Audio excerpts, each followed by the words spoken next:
For more than 8 centuries, Mount Fuji gave Japan no reason to fear it. Its snow-covered summit stood unchanged above the landscape, becoming a symbol of permanence, peace, and national identity. Generations were born, lived their entire lives, and died without ever seeing the mountain erupt. To those who looked upon it each morning, Fuji seemed as timeless as the sky itself. Then, on the morning of December 16th, 1707, everything changed. Shortly after 10 o'clock, a column of white smoke began rising, not from the summit everyone knew, but from the mountain's southeastern flank. Within minutes, it darkened into a towering wall of ash that climbed more than 20 kilometers into the atmosphere, that is, about 12 miles, reaching high into the stratosphere. The sound followed, a deep, unbroken roar that witnesses struggled to describe, as though it were coming from beneath the earth itself. More than 100 kilometers away, about 62 miles, in Edo, then the largest city in the world, the morning sky began turning dark. Volcanic lightning flashed through the ash cloud, while black particles drifted down onto streets where no one understood what they were seeing. This was not an eruption that ended in an afternoon. It continued for 16 consecutive days. By the time it was over, Mount Fuji had hurled around 800 million cubic meters of ash, rock, and pumice into the air. It had torn open 3 new craters, built an entirely new peak on its flank, and permanently changed the shape of Japan's most recognizable mountain. The eruption itself was only part of the story. Just 7 weeks earlier, one of the most powerful earthquakes in Japanese history had struck the country, followed by a devastating tsunami. The people living beneath Fuji had barely begun to recover when the mountain answered with a catastrophe of its own. A quick favor before we continue. If you enjoy stories like this, kindly leave a like and subscribe to the channel if you haven't done so already. And if you are kind enough to share, let me know in the comments, what part of the world are you watching this from today? And what is the time over there? Settle in and let's continue. Few landscapes reveal so much about a nation's history while concealing so much of their own. Mount Fuji rises with striking symmetry above central Japan, familiar enough to seem unchanging across generations. Yet every slope preserves the record of events that unfolded long before the first written chronicles. Layer upon layer of hardened lava, volcanic ash, and shattered rock gradually assembled its elegant form, creating what geologists describe as a stratovolcano, a mountain constructed through countless alternating eruptions across immense spans of time. Its position makes that long history even more extraordinary. Mount Fuji stands where the Eurasian plate, the Okhotsk microplate, and the Philippine sea plate converge. Far below the forests and snowfields, these enormous sections of Earth's outer shell continue pressing against one another without pause. Their movement unfolds far too gradually for any person to witness directly, yet each shift transfers stress through the surrounding crust. The mountain rests above this meeting place like a natural release point, reflecting forces that have shaped the Japanese islands for millions of years. The volcano itself began developing roughly 100,000 years ago, although the graceful cone recognized across the world today belongs to a younger chapter, known as Young Fuji or Shin Fuji. This newer structure started rising around 10,000 years ago upon the remains of an older volcanic edifice.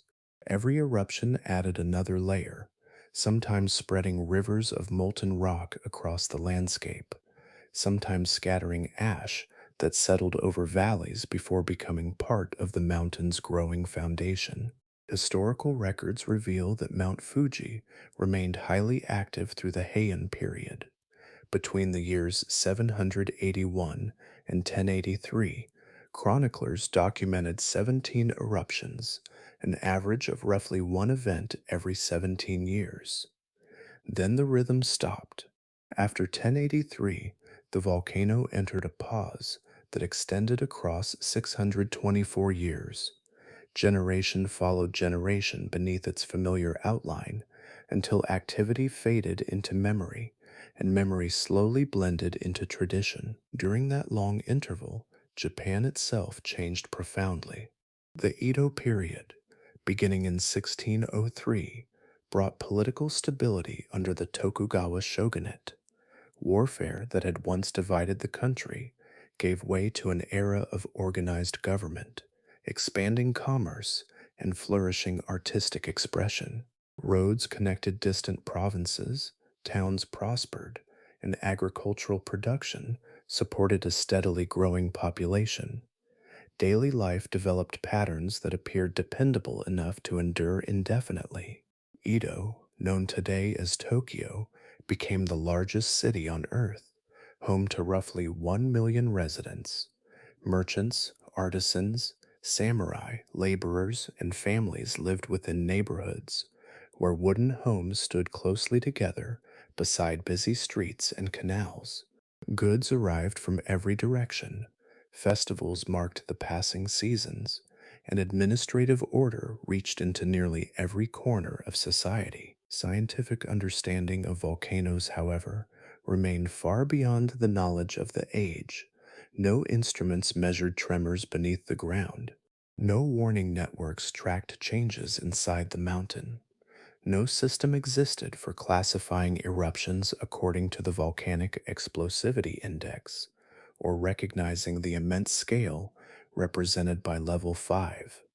Careful observation became the greatest source of understanding. Monks preserved temple chronicles. Scholars compared unusual events with earlier writings.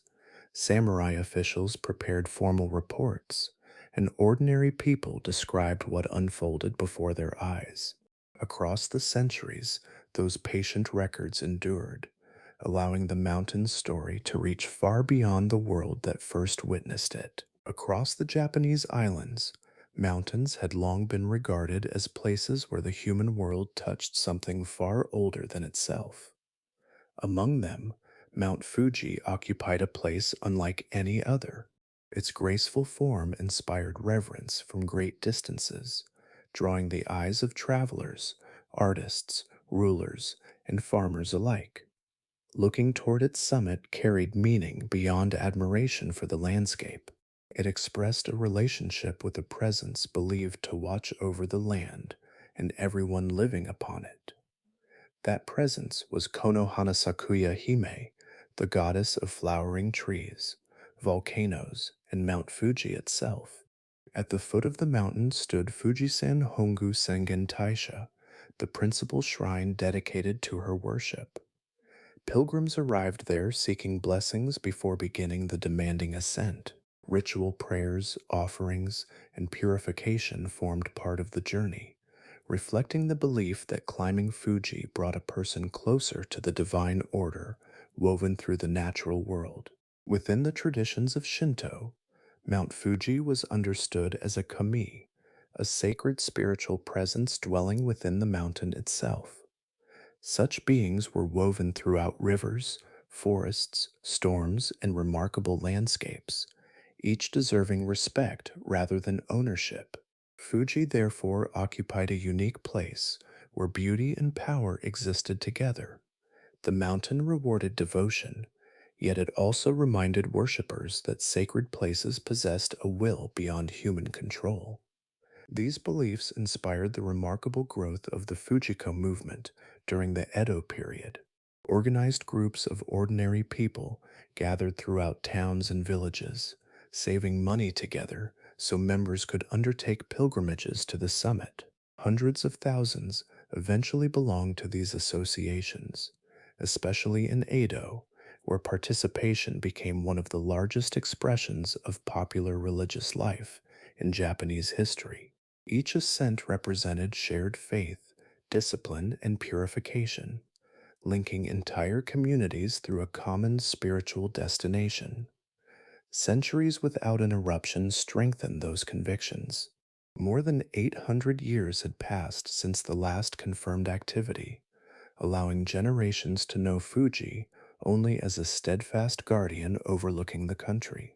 Its nearly symmetrical outline appeared unchanged through every season, encouraging the belief that divine balance remained firmly in place.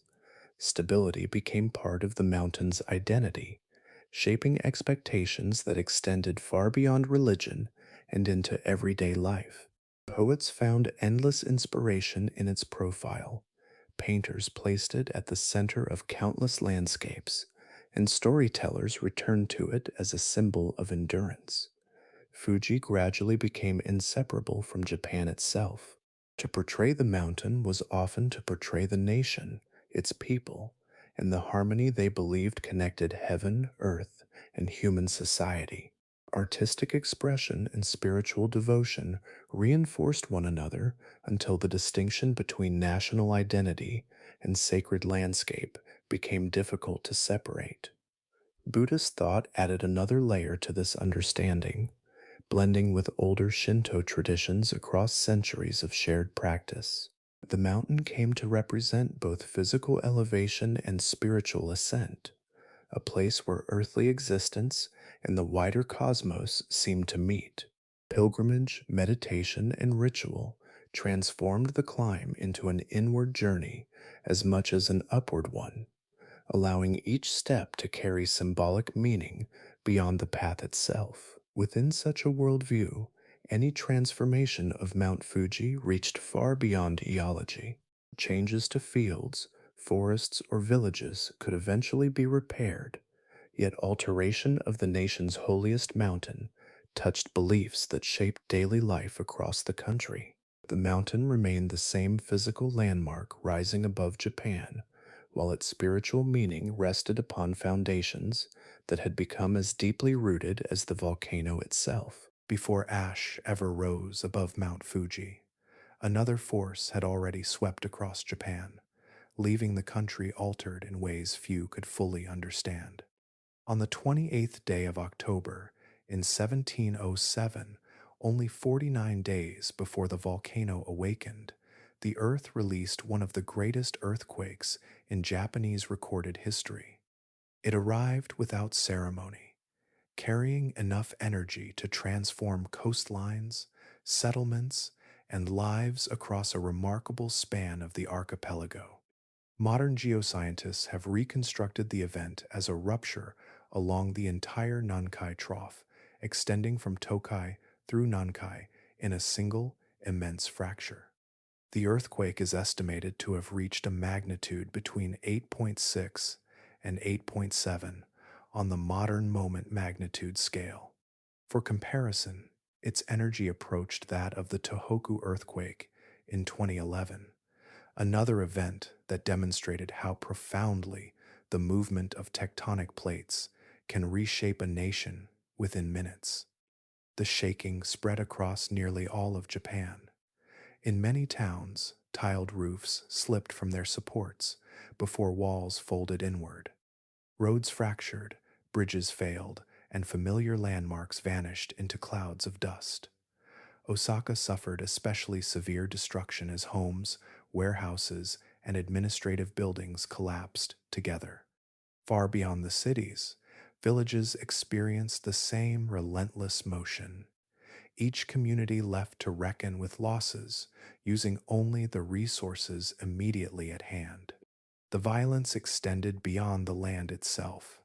As the seafloor shifted, enormous volumes of water were displaced, sending tsunami waves racing toward nearby coastlines.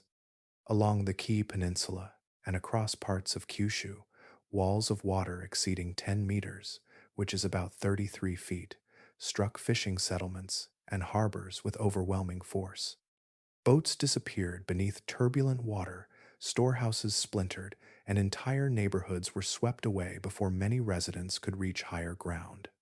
Historical records indicate that more than 4,000 people lost their lives through the combined effects of the earthquake and tsunami. Countless others survived, carrying injuries, grief, and uncertainty into the weeks that followed. Fields required tending, homes demanded rebuilding, and fishing communities faced empty shorelines where livelihoods had once depended upon the sea. Recovery became an exhausting process, measured one day at a time. The earthquake itself had already vanished into memory by then, yet its influence continued within the crust below central Japan. Seismic waves generated by such an enormous rupture traveled deep through the surrounding rock, redistributing stress across a broad region. Their passage reached approximately 20 kilometers beneath Mount Fuji, which is about 12.4 miles, affecting parts of the volcanic plumbing system that no person could observe. At the time, this hidden consequence remained entirely beyond human knowledge. Monks offered prayers, administrators counted damaged fields, and local officials recorded collapsed villages with remarkable care. Each account described visible destruction, while the greater transformation unfolded far below every written page. Nothing at the surface revealed that the mountain overlooking central Japan had also received part of the earthquake's immense energy. Life gradually resumed familiar rhythms wherever rebuilding proved possible. Markets reopened, roads were cleared, and families worked patiently to restore what could be saved before winter tightened its grip. Across the country, attention remained fixed upon the scars already visible. Deep within Mount Fuji, however, the earthquake had disturbed a volcanic system that had rested through centuries, setting into motion physical changes whose earliest stages unfolded far beyond the reach of any witness. Far below the forests, shrines, and villages surrounding Mount Fuji, another landscape existed beyond human sight. It contained no open caverns or glowing lakes of molten rock, but an intricate volcanic interior where heat, pressure, and fractured stone remained in delicate balance across immense stretches of time.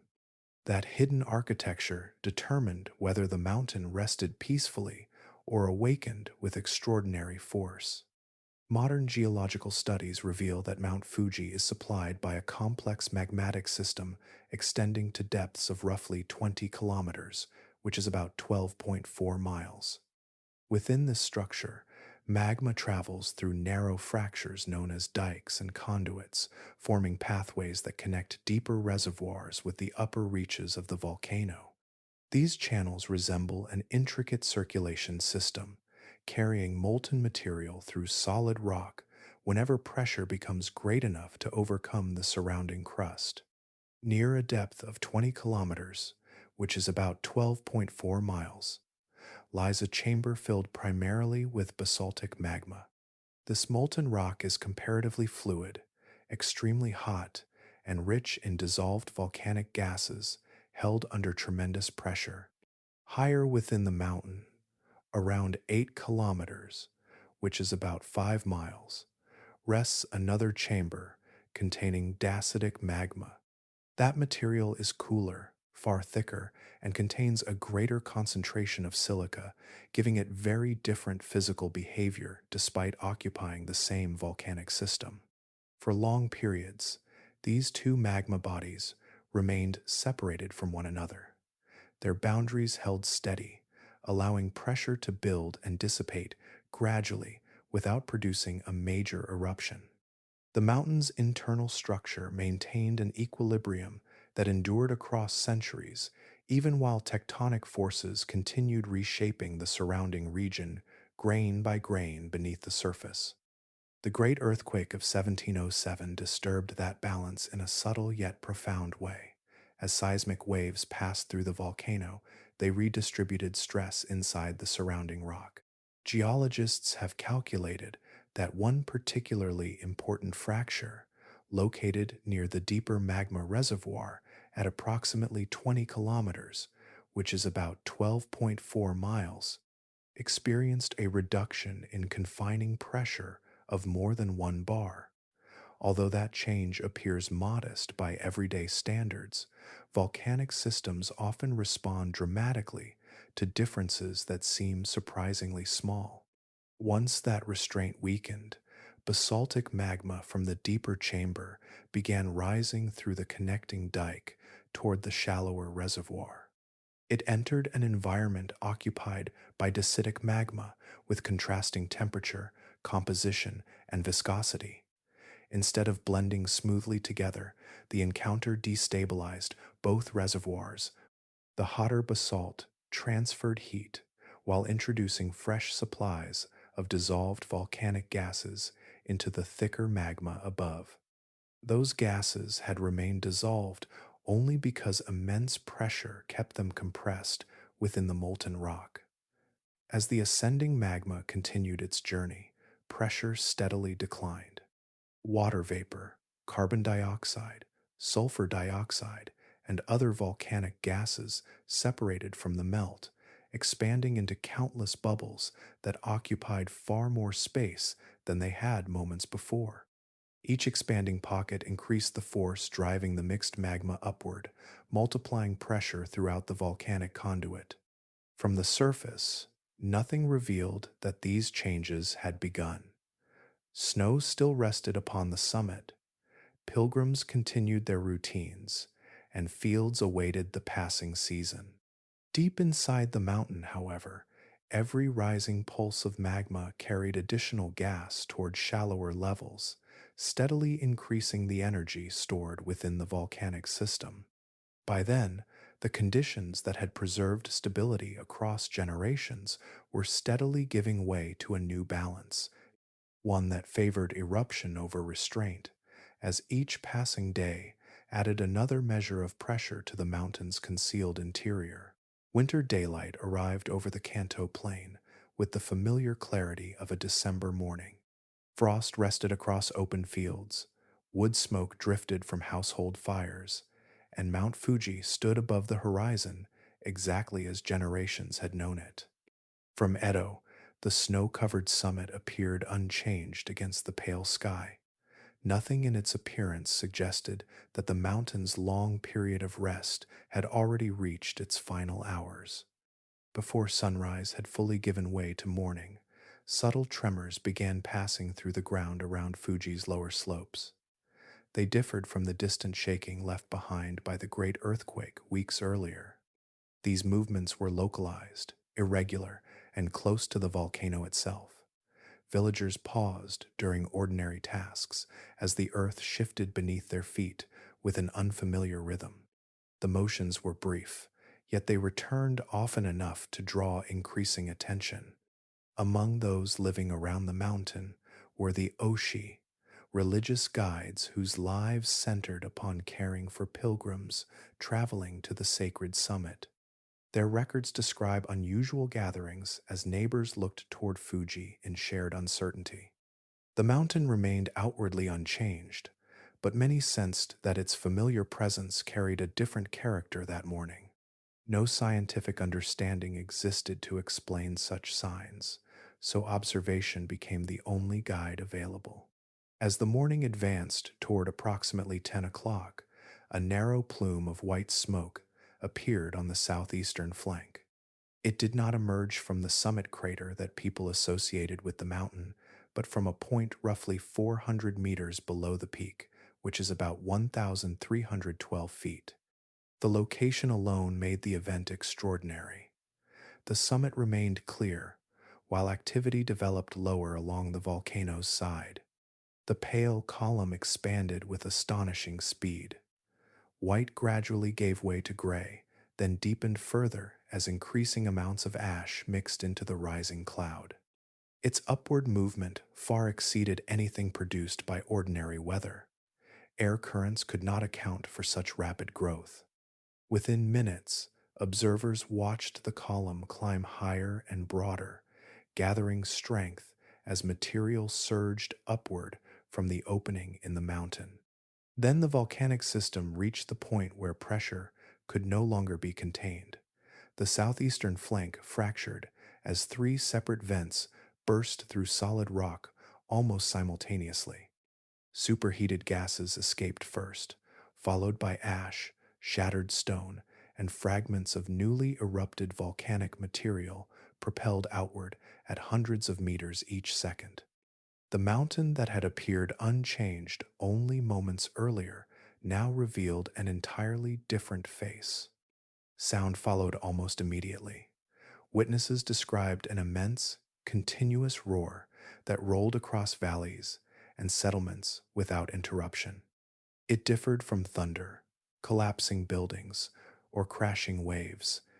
Many accounts struggled to compare it with anything already known, settling instead upon the impression that the sound seemed to rise from deep within the earth itself, carrying across the countryside without losing its strength.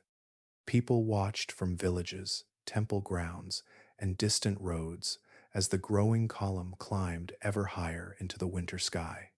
Birds abandoned nearby forests, livestock became restless, and ordinary conversations gave way to prolonged observation.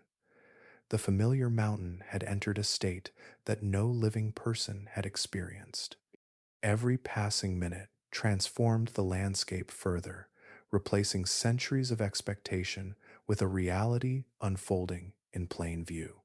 By the close of that morning, the Hōei eruption had begun, marking the end of one chapter in Mount Fuji's history and the beginning of another written across the land itself. As the eruption gathered strength, its greatest expression was no longer found at the opening in the mountain itself. It rose above it, building an immense column that climbed through the atmosphere with astonishing speed. Within the first hours, the plume extended beyond 20 kilometers, which is about 12.4 miles, passing through the troposphere and reaching into the lower stratosphere. The volcano had become connected to layers of the sky that ordinary weather seldom reached. The scale of that ascent is easier to appreciate through a modern comparison. Commercial passenger aircraft usually cruise at altitudes of about 10 kilometers, which is about 6.2 miles. The Hōei eruption column climbed to roughly twice that height while continuing to gain momentum. Every passing second carried fresh volcanic material upward, sustained by expanding gases and tremendous internal heat that kept the column rising instead of collapsing back toward the ground. Volcanologists classify this type of eruption as Plinian, a name honoring Pliny the Younger, whose written account preserved the appearance of a towering volcanic column during the eruption of Mount Vesuvius in the year 79. He compared its shape to the trunk and branches of a pine tree stretching into the heavens. More than 16 centuries later, Mount Fuji produced the same remarkable structure, demonstrating that similar physical processes could create nearly identical forms across different continents and different ages. Inside, the ascending column traveled an extraordinary mixture of material. Millions of tons of pulverized rock, microscopic ash particles, fragments of volcanic glass, sulfur dioxide, hydrogen sulfide, carbon dioxide, and expanding steam surged upward together. Every fragment had been torn from deep inside the volcano only moments before. The enormous pressure released within the conduit transformed solid rock into an airborne stream that behaved almost like a living current, continuously replenished from below. Conditions near the base of the column exceeded 800 degrees Celsius, or 1,472 degrees Fahrenheit. At such temperatures, rock softened, fractured, and was hurled upward before cooling into jagged fragments suspended within the turbulent cloud. The eruption effectively manufactured new particles as it progressed, reducing solid volcanic material into sizes ranging from coarse blocks to grains finer than ordinary dust. Within the darkest parts of the column, glowing volcanic fragments produced an extraordinary sight. Incandescent material illuminated the interior from within, creating shifting bands of orange and crimson that pulsed behind dense curtains of ash. From tens of kilometers away, observers described a fiery core, surrounded by an expanding cloud, whose upper reaches continued climbing into the atmosphere. Another remarkable phenomenon unfolded inside that moving column. Countless collisions between ash particles generated enormous electrical charges through friction. As positive and negative charges accumulated, the cloud discharged its energy through brilliant flashes of volcanic lightning. Bolts raced through the ash instead of across open skies, illuminating the interior in brief moments before disappearing again into darkness. Witnesses preserved these scenes in temple chronicles and official records, describing displays unlike ordinary storms known across the Japanese islands. High above the volcano, powerful winds spreading through the lower stratosphere gradually carried the upper portion of the column outward. Its broad canopy expanded across the sky, forming the familiar mushroom-shaped profile recognized after major explosive eruptions. From that widening crown, fine ash began a journey that would extend far beyond the mountain itself, settling across the Kanto region as the atmosphere slowly redistributed everything the volcano had cast upward. Volcanoes are often imagined as erupting through the opening already visible at their summits. Mount Fuji followed a different path. The tremendous pressure building inside the volcano found a weaker route through its southeastern flank, choosing rock that had never before served as an eruptive outlet. On the 16th day of December in 1707, the mountain abandoned the familiar summit and began creating an entirely new landscape along its side. The first fracture appeared approximately 400 meters below the summit, which is about 1,312 feet. Almost immediately, the rupture multiplied. Instead of producing a single opening, the mountain split along several connected fractures, allowing three separate vents to burst through the surface at nearly the same time. Each became an independent outlet, releasing gases, molten material, and shattered rock from deep within the volcanic system. The surrounding ground struggled to withstand such immense forces. As enormous volumes of magma and gas escaped upward, sections of rock around each opening lost structural support and subsided. Fresh craters developed where solid mountainside had stood only moments before. Their steep inner walls revealed newly exposed layers that had remained sealed away throughout the entire history of the volcano until that winter morning. Material erupted from every vent in an almost continuous stream. Fine ash traveled alongside coarse fragments of pumice, dense pieces of scoria, and blocks of volcanic rock ranging from particles smaller than grains of sand to boulders large enough to reshape the terrain wherever they landed. Gravity gradually pulled these heavier fragments back toward the slopes, producing expanding blankets of fresh deposits surrounding each eruptive opening. The falling material accumulated unevenly across the mountainside. Wind direction, eruption, intensity, and the contours of the existing slope all influenced where volcanic debris gathered most rapidly. Around the largest vent, erupted material began piling upon one side faster than later explosions could disperse it. Layer settled upon layer until an entirely new landform started rising from the flank itself, growing while the eruption continued around it. That new feature became known as Mount Hōei, also called Hōei Zan.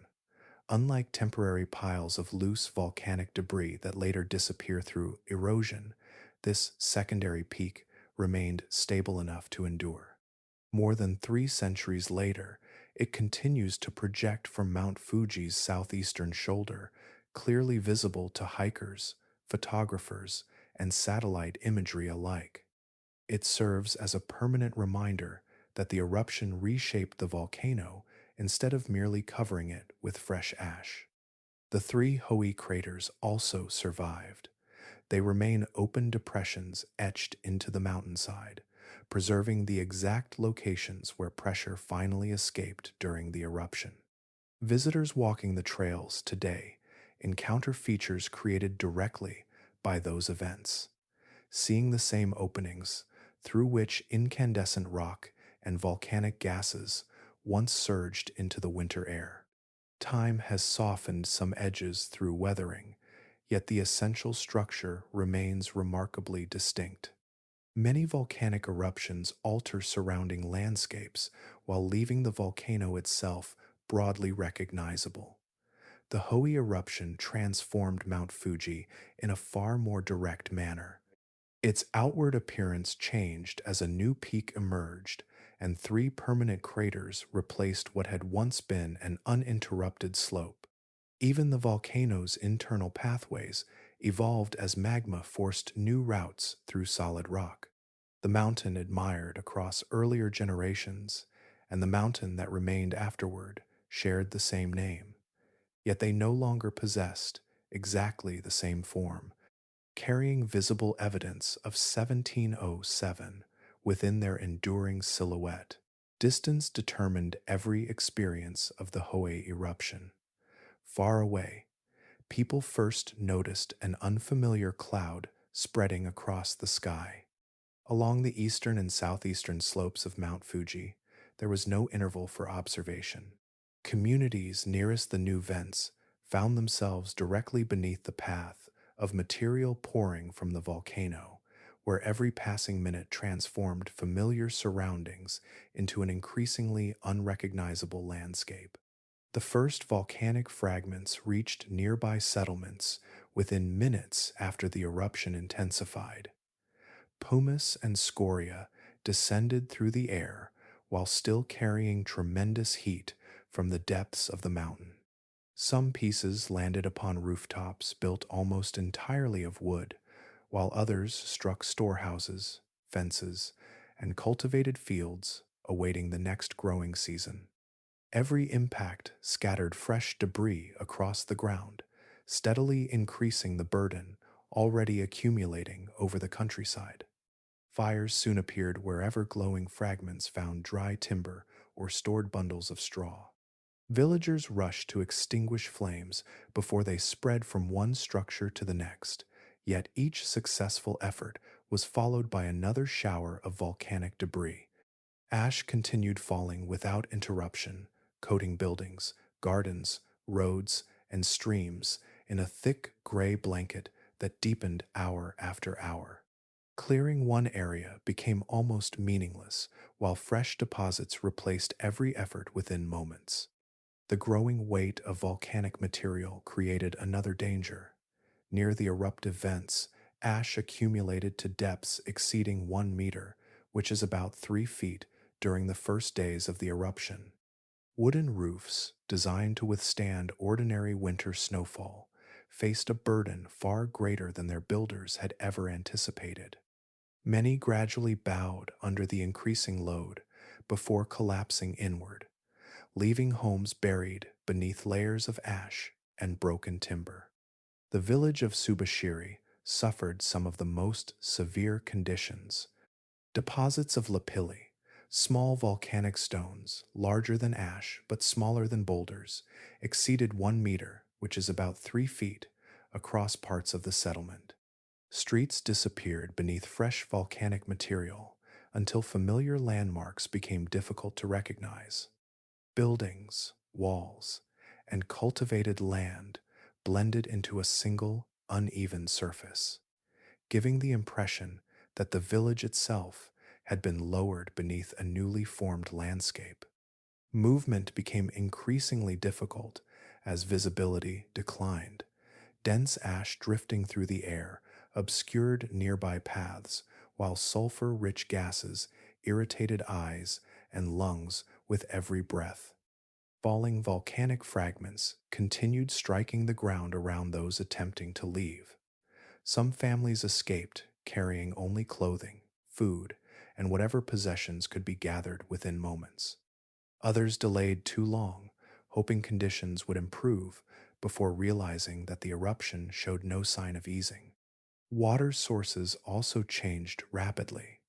Wells collected ash, streams became clouded with suspended volcanic particles, and reservoirs that had supplied nearby communities could no longer provide clean water without extensive effort. Agricultural land that had supported generations disappeared beneath thick volcanic deposits, erasing carefully tended fields beneath material that would remain long after the eruption itself had ended. For those who survived by leaving, departure carried an irreversible cost. Homes, harvests, family records, tools, and treasured possessions remained behind beneath steadily deepening ash. Some people also left relatives unable to travel through the deteriorating conditions, separated by circumstances no one had imagined only hours earlier. The eastern slopes of Mount Fuji had become a landscape where every feature, natural and human alike, now bore the unmistakable imprint of the mountain's unfolding transformation. The first sign that the eruption had reached Ito came without flame or thunder. Across the city, people noticed pale particles descending through the winter air, settling upon tiled roofs, wooden bridges, market stalls, and the broad surfaces of canals. From a distance, the drifting material resembled an unexpected snowfall, delicate enough to invite curiosity before anyone understood its true origin. The mountain stood about 100 kilometers away, which is about 62 miles, yet its influence had already crossed the plain. Carried by powerful winds high above the landscape, volcanic tephra traveled at speeds estimated between 11 meters, which is about 36 feet, and 14 meters, that is nearly 46 feet, per second. Roughly 2.5 hours after the first distant reports of explosions reached the city, the falling ash arrived overhead. It descended steadily, touching every neighborhood without distinction, collecting upon temples, workshops, merchant districts, official residences, and the narrow streets that connected them. At first, the particles remained pale, leaving a thin coating over every exposed surface.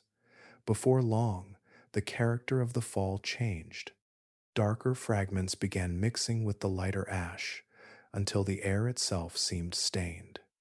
Gray deepened toward black as heavier volcanic material reached the city. Daylight weakened behind the thickening veil overhead, and several historical accounts describe conditions that resembled evening, although the sun had not yet completed its journey across the sky.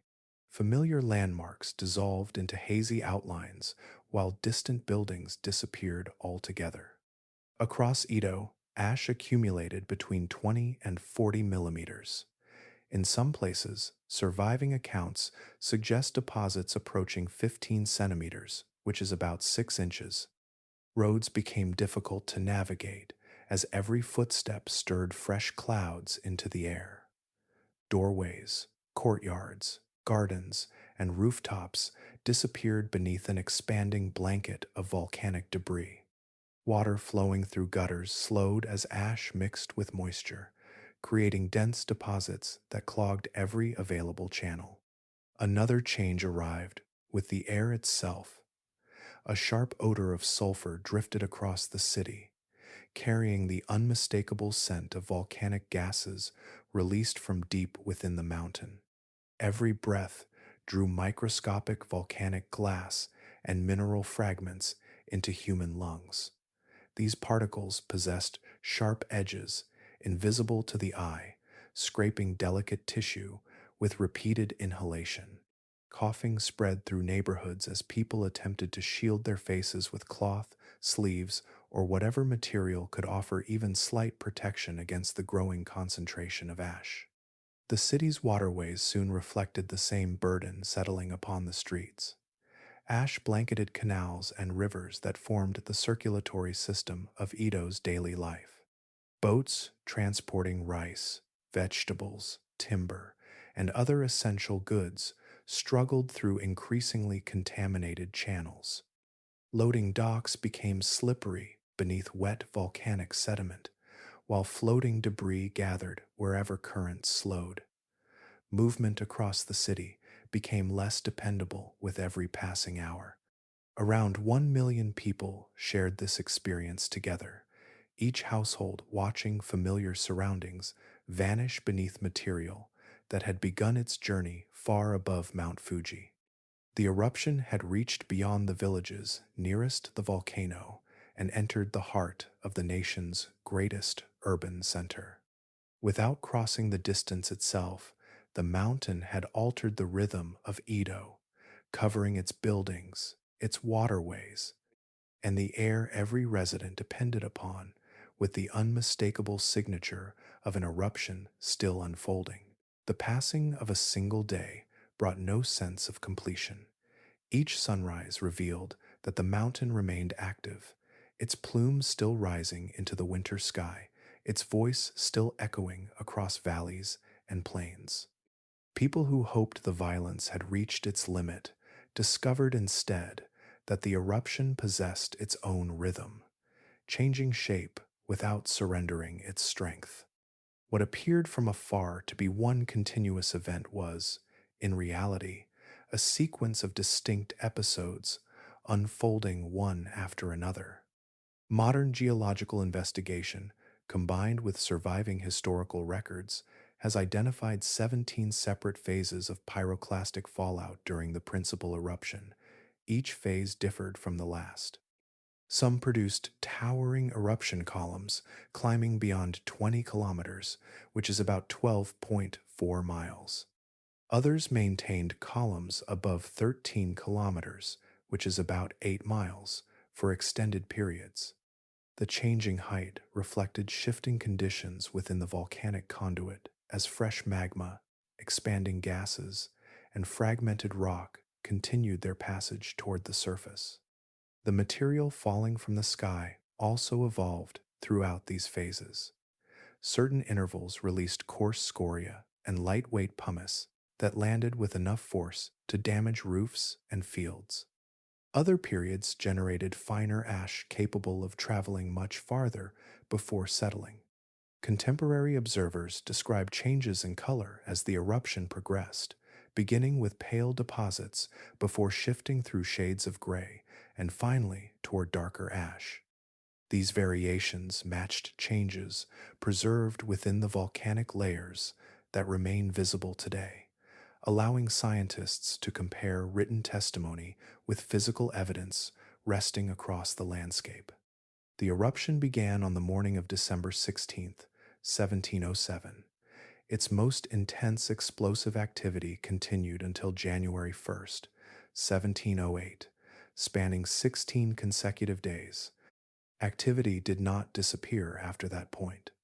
Intermittent eruptive episodes continued until February 24, 1708, extending the mountain's influence long after the greatest explosions had subsided. For communities living within reach of the ash cloud, there was no clear boundary separating disaster from recovery. Daily life remained suspended beneath an uncertain sky. Samurai administrators, Buddhist monks, shrine officials, and ordinary residents documented what they witnessed with remarkable care. Their writings recorded changing sounds, alternating intervals of heavier and lighter ash fall, and periods when rumbling diminished before returning once again. These observations now provide an unusually detailed chronology of the eruption, preserving a human perspective alongside geological evidence. Together, they reveal an event that pulsed instead of following a simple rise and decline. Across all 17 principal phases, Mount Fuji expelled approximately 0.8 cubic kilometers of tephra, which is about 0.2 cubic miles. Expressed another way, that equals roughly 800 million cubic meters, which is about 1,047,000,000 cubic yards of fragmented volcanic material. This made the Hōei eruption the largest known eruption during Mount Fuji's approximately 11,700-year Holocene history, reshaping broad areas of the surrounding region through sustained fallout rather than a single overwhelming blast. One feature continues to puzzle volcanologists. Evidence from the later stages suggests that magma discharge did not fade gradually in the manner expected from an exhausted reservoir. Instead, the eruption appears to have ended comparatively abruptly. Many researchers propose that a mechanical change inside the conduit, possibly a collapse that blocked the pathway between deeper magma and the surface, interrupted the eruption before the underground supply had been fully depleted. Above the mountain, the ash eventually ceased to fall. Beneath it, the deeper system remained, altered yet still alive within the earth. Numbers on their own can become strangely weightless. They pass through the mind without leaving an image behind, especially when they describe events beyond ordinary experience. The Hōei eruption released approximately 800 million cubic meters, which is about 1,047 million cubic yards, of tephra. Until that volume is placed against something familiar, it remains an abstraction, far removed from streets, homes, fields, and human lives. Imagine that material spread evenly across the area occupied by modern Greater Tokyo, covering approximately 2,194 square kilometers, which is about 847 square miles. The blanket of volcanic debris would reach an average depth of roughly 36 centimeters, which is about 14 inches. Every road, building, park, railway, and neighborhood would disappear beneath a continuous layer of ash and fragmented rock. Familiar landmarks would remain in place, yet almost every visible surface would be transformed beneath the same gray covering. Another comparison leads the imagination toward water instead of land. 800 million cubic meters, which is about 1,047 million cubic yards, would fill Sydney Harbor more than twice. The comparison reveals that the eruption was not defined by spectacular explosions alone. It involved the movement of an extraordinary quantity of Earth's crust, fragmented into countless pieces and lifted into the atmosphere before returning across an enormous region. Those fragments varied enormously in size. The finest ash measured less than 2 millimeters across. These particles remained suspended in the atmosphere for long periods, traveled hundreds of kilometers, which is about 124 miles, and entered homes, waterways, and human lungs with remarkable ease. Larger fragments, known as lapilli, ranged from 2 millimeters to 64 millimeters. They struck rooftops, buried, cultivated fields, and accumulated rapidly wherever the wind carried them. Closer to the erupting vents, volcanic bombs, some approaching the size of boulders, landed with tremendous force after following high, arcing paths through the air. The pattern of accumulation reflected distance from the mountain near the new vents. Volcanic deposits exceeded 1 meter, which is about 3 feet, within only a few days. Communities farther away, lying between 10 kilometers, which is about 6.2 miles, and 30 kilometers, that is nearly 19 miles, received layers measuring many centimeters in thickness. Those deposits proved sufficient to overwhelm crops, fence lines, irrigation channels, and wooden buildings. Farther still, Ito received a lighter covering, generally between 20 and 40 millimeters, enough to alter the appearance and function of an entire city despite its greater distance from the source. Ash carried another burden beyond its depth alone. Dry volcanic particles already possessed considerable weight, yet winter moisture transformed loose deposits into dense masses, pressing steadily upon wooden rooftops. Structures built to withstand ordinary snowfall faced a different challenge when ash absorbed water and compacted into heavy layers. Historical records describe roofs giving way beneath loads that increased hour by hour adding further destruction without any additional explosion from the volcano itself. This combination of volume, duration, and sustained fallout explains why volcanologists classify the Hōei eruption as a level 5 event on the Volcanic Explosivity Index. It occupies the same category as the eruption of Mount St. Helens in 1980. The distinction lies in its tempo. Mount Fuji released this immense volume across 16 days of continuing activity, allowing the burden upon the surrounding landscape to deepen steadily until almost every surface carried the unmistakable mark of the mountain's prolonged outpouring. Before ash settled into every corner of daily life, another change had already taken hold, one that left no visible layer upon the land. It unfolded in temples, shrines, village gatherings, and private conversations. The eruption of Mount Fuji reached beyond fields and roads, entering the beliefs through which people understood the order of the world.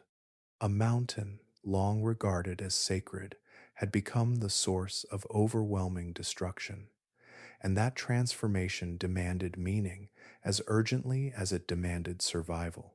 For generations, Mount Fuji had been revered as the dwelling place of Konohana Sakya, the blossom princess whose presence was woven into the mountain's identity.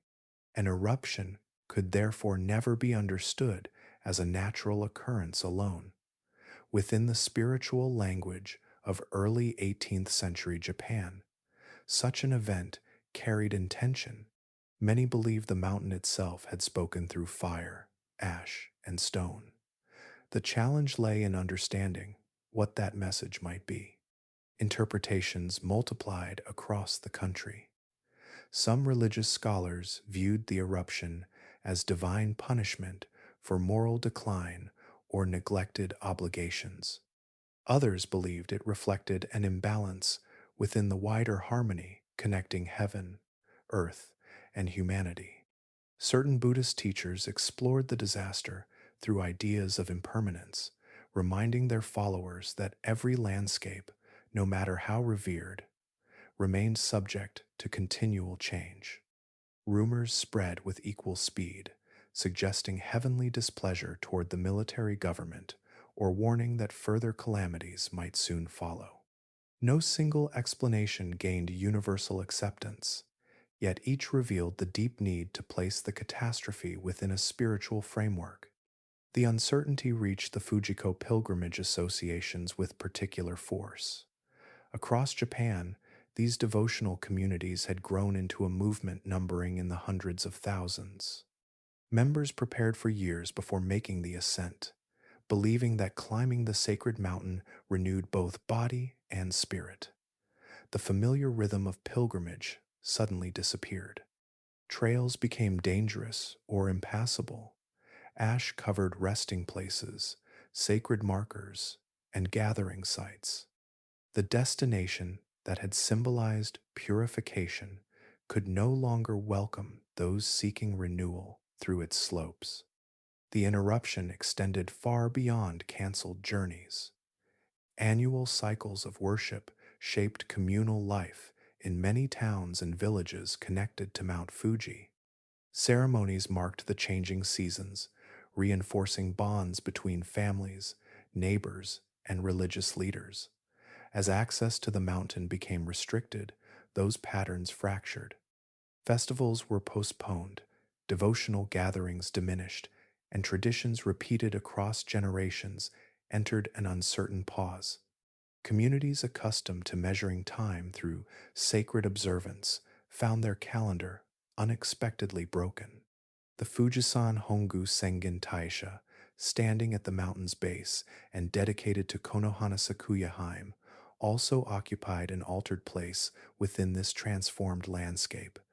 For centuries, the shrine had served as the meeting point between worshippers and the divine presence believed to reside upon the mountain. Now priests conducted rituals while ash drifted across the surrounding grounds and the scarred volcano dominated every horizon. The shrine remained a place of prayer, Yet those prayers carried new questions shaped by the eruption itself. For many ordinary people, philosophical debate remained distant from immediate experience. Farmers, merchants, craftsmen, and families living far from centers of scholarship confronted a more personal uncertainty. The mountain that had stood for beauty, endurance, and sacred protection had revealed another face without warning. Familiar ideas about stability no longer fit the world before them. Daily acts of devotion continued, though often accompanied by hesitation, as people searched for reassurance within traditions that were themselves struggling to interpret what had unfolded. In that lingering search, the spiritual landscape of Japan changed alongside the physical one, leaving an imprint that endured long after the falling ash had ceased. Even while ash continued to descend across fields, rivers, and towns, messengers were already moving along the roads leading toward Edo. Their reports carried fragments of a disaster that no official had anticipated. Villages had vanished beneath falling debris. Harvest land had become unrecognizable. Roads disappeared beneath fresh deposits, and communities once linked by familiar routes became isolated from one another. The Tokugawa shogunate suddenly faced a crisis that demanded practical action while also testing the authority upon which its rule depended. Shogun Tokugawa Tsunayoshi ordered regional administrators to determine the scale of the catastrophe as quickly as circumstances allowed. Officials recorded damaged settlements, ruined farmland, blocked waterways, and displaced families with remarkable care. These government diaries, compiled from reports arriving over many days, now form some of the richest surviving historical records of the Hōei eruption. Each entry reflected the difficulty of understanding an event that changed from hour to hour, while information traveled only as fast as a person or horse could carry it. Distance itself became an obstacle. Without telecommunications, rapid transportation, or a centralized disaster management system, every decision depended upon delayed reports from scattered officials. Conditions described in one dispatch often had already changed before another reached Edo. Roads remained difficult to travel, where ash accumulated deeply. Rivers carried volcanic debris that complicated crossings. Local authorities frequently acted before receiving instructions, relying upon their own judgment until guidance eventually arrived from the capital. Relief efforts expanded despite those limitations. Rice from government stores was directed toward communities that had lost food supplies. Temporary shelter was arranged wherever suitable buildings remained standing. Laborers were gathered to reopen roads, restore wells, and remove volcanic deposits from places where people hoped to rebuild. Yet every completed task revealed another waiting nearby. A single cleared path might lead only to fields that could no longer produce crops, while restored villages remained surrounded by damaged farmland extending for many kilometers, which is about 6.2 miles. The work of reconstruction demanded persistence, measured in seasons rather than days. Thick ash had to be removed from cultivated land before planting could resume. Irrigation channels, clogged with sediment, required excavation almost from their beginnings. Wooden structures, crushed beneath accumulated volcanic deposits, were dismantled and rebuilt. Streams diverted by fresh material carved unfamiliar paths through the landscape, forcing engineers and local workers to reshape embankments before water could again support nearby communities. Around Mount Fuji, the labor became a continuing partnership between government resources and ordinary people determined to reclaim the ground beneath their feet. These efforts carried an immense financial burden, funding repairs, transporting supplies, supporting displaced populations, and restoring agricultural production placed sustained pressure upon government finances. Revenue declined as damaged farmland yielded smaller harvests, while expenditures continued to rise across successive years. Historians regard the Hōei eruption as one factor contributing to the fiscal challenges that weighed upon the Tokugawa administration during the early 18th century, adding another strain to an already demanding system of governance. Material losses formed only one part of the challenge. Within the political thought of the Edo period, harmony between rulers, society, and the natural world carried profound significance. A disaster striking the nation's most sacred mountain inevitably invited reflection upon the relationship between earthly authority and divine approval. Rumors circulated alongside official announcements, and public discussion reached temples, marketplaces, and government offices alike. The shogunate therefore responded not only by rebuilding roads and villages, but also by demonstrating order through careful administration, visible relief, and steady record keeping. In preserving stability amid widespread uncertainty, the government sought to restore confidence that the foundations of the country remained intact even as Mount Fuji itself had been transformed. The final clouds dispersed, the rumbling faded, and fresh ash settled across the valleys. To many survivors, the mountain appeared to have finished speaking, yet the material scattered across its slopes had only entered another chapter. What had fallen as powder, stone, and pumice remained unstable, waiting for ordinary seasons to transform it into something equally destructive. The eruption had ended, but its aftermath had acquired a rhythm of its own. Every rainfall drew water through enormous blankets of loose volcanic debris. Ash absorbed moisture, heavier fragments shifted, and entire hillsides gradually lost their grip. Gravity gathered this mixture into ravines and stream channels until it became a moving slurry of water. Volcanic sediment, shattered rock, and uprooted vegetation. Geologists call these flows lahars. They behave less like ordinary floods than liquid landslides, carrying tremendous weight while accelerating through natural drainage systems with enough force to sweep away nearly everything standing before them. The river valleys surrounding Mount Fuji became repeated pathways for these surges. Communities that had survived falling ash discovered that danger could return months later beneath dark rain clouds. Granaries, bridges, homes, irrigation works, and cultivated land were struck again as muddy torrents spread across floodplains. Recovery efforts that had occupied years could disappear within a single afternoon when another lahar descended from the mountain, carrying fresh volcanic debris gathered from higher elevations. Unlike the eruption itself, these events arrived again and again. Seasonal rainfall continually disturbed the immense deposits left across the landscape. Each passing year redistributed volcanic material instead of allowing it to remain where it had first landed.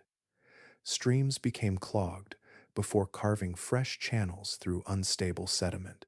Riverbanks collapsed, transporting even more debris downstream. The landscape refused to settle into permanence, remaining in gradual motion long after fire had vanished from the mountain. Scientific studies and historical records show that destructive lahars continued affecting Mount Fuji's river systems until the closing years of the 19th century. Nearly 200 years separated the eruption from the last documented episodes directly linked to the deposits created during the Hōei event. Few natural disasters continue shaping ordinary life across so many generations. Grandparents who remembered the eruption were followed by grandchildren, great-grandchildren, and distant descendants who still confronted rivers altered by volcanic sediment they had never witnessed falling from the sky. Agriculture suffered alongside settlements. Fields already buried beneath thick ash could sometimes be reclaimed through determined labor, yet repeated lahars often erased that progress. Fresh layers of mud covered partially restored farmland, while erosion stripped fertile soil from recovering fields. Irrigation systems filled repeatedly with sediment and demanded constant excavation before crops could be planted again. Families inherited not only land but the exhausting responsibility of repairing it season after season without certainty that the next rainy period would spare their work. The deepest ash deposits presented an even greater challenge. In places closest to Mount Fuji, accumulations reached several meters, which is about 10 feet, transforming former farmland into entirely different terrain.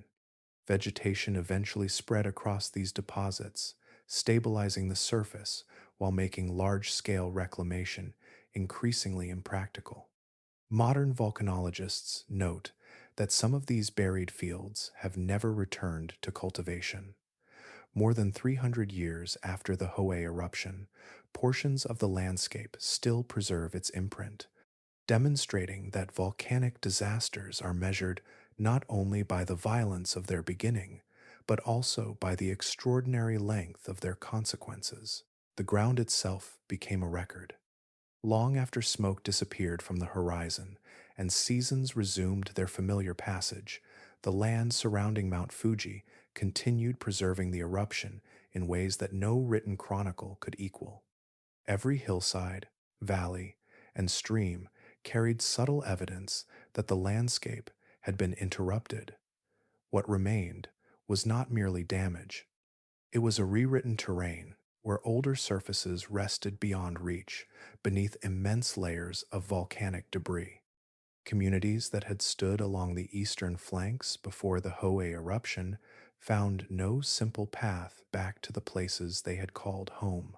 Ash and rock had accumulated so deeply that rebuilding directly upon the former settlements became impractical. Houses, paths, cultivated fields, and village boundaries disappeared beneath deposits exceeding 1 meter, which is about 3 feet, in many locations. In some districts, the burial reached several meters, that is nearly 10 feet, leaving familiar landmarks erased from everyday experience. New settlements gradually emerged elsewhere, while the former villages remained preserved below the altered ground. The transformation extended far beyond human habitation. Thick blankets of tephra sealed older soil beneath fresh volcanic sediment, creating an entirely new surface upon which later vegetation would grow. Existing stream beds filled with loose material, springs became obstructed, and shallow depressions vanished beneath accumulating ash. Valleys acquired different contours as the deposits spread across them, raising the land itself. Centuries later, excavations still revealed distinct boundaries separating the former landscape from the layer created during the eruption, allowing geologists to identify the precise moment when one surface gave way to another. Water adapted to these changes with remarkable persistence. Rivers that had followed established courses encountered barriers composed of unconsolidated volcanic deposits. Some channels became blocked altogether, while others gradually carved fresh routes through weaker sections of the new sediment. These altered pathways shifted flood hazards into places that earlier generations had regarded as secure. Communities rebuilding after the eruption therefore faced a landscape whose behavior no longer matched inherited memory, requiring people to learn unfamiliar patterns of seasonal water movement. One of the most enduring features created during the eruption rises directly from Mount Fuji itself. Mount Hōei, formed beside the largest newly opened crater, remains visible on the southeastern flank as a broad shoulder interrupting the mountain's celebrated symmetry. The feature did not exist before the events of 1707.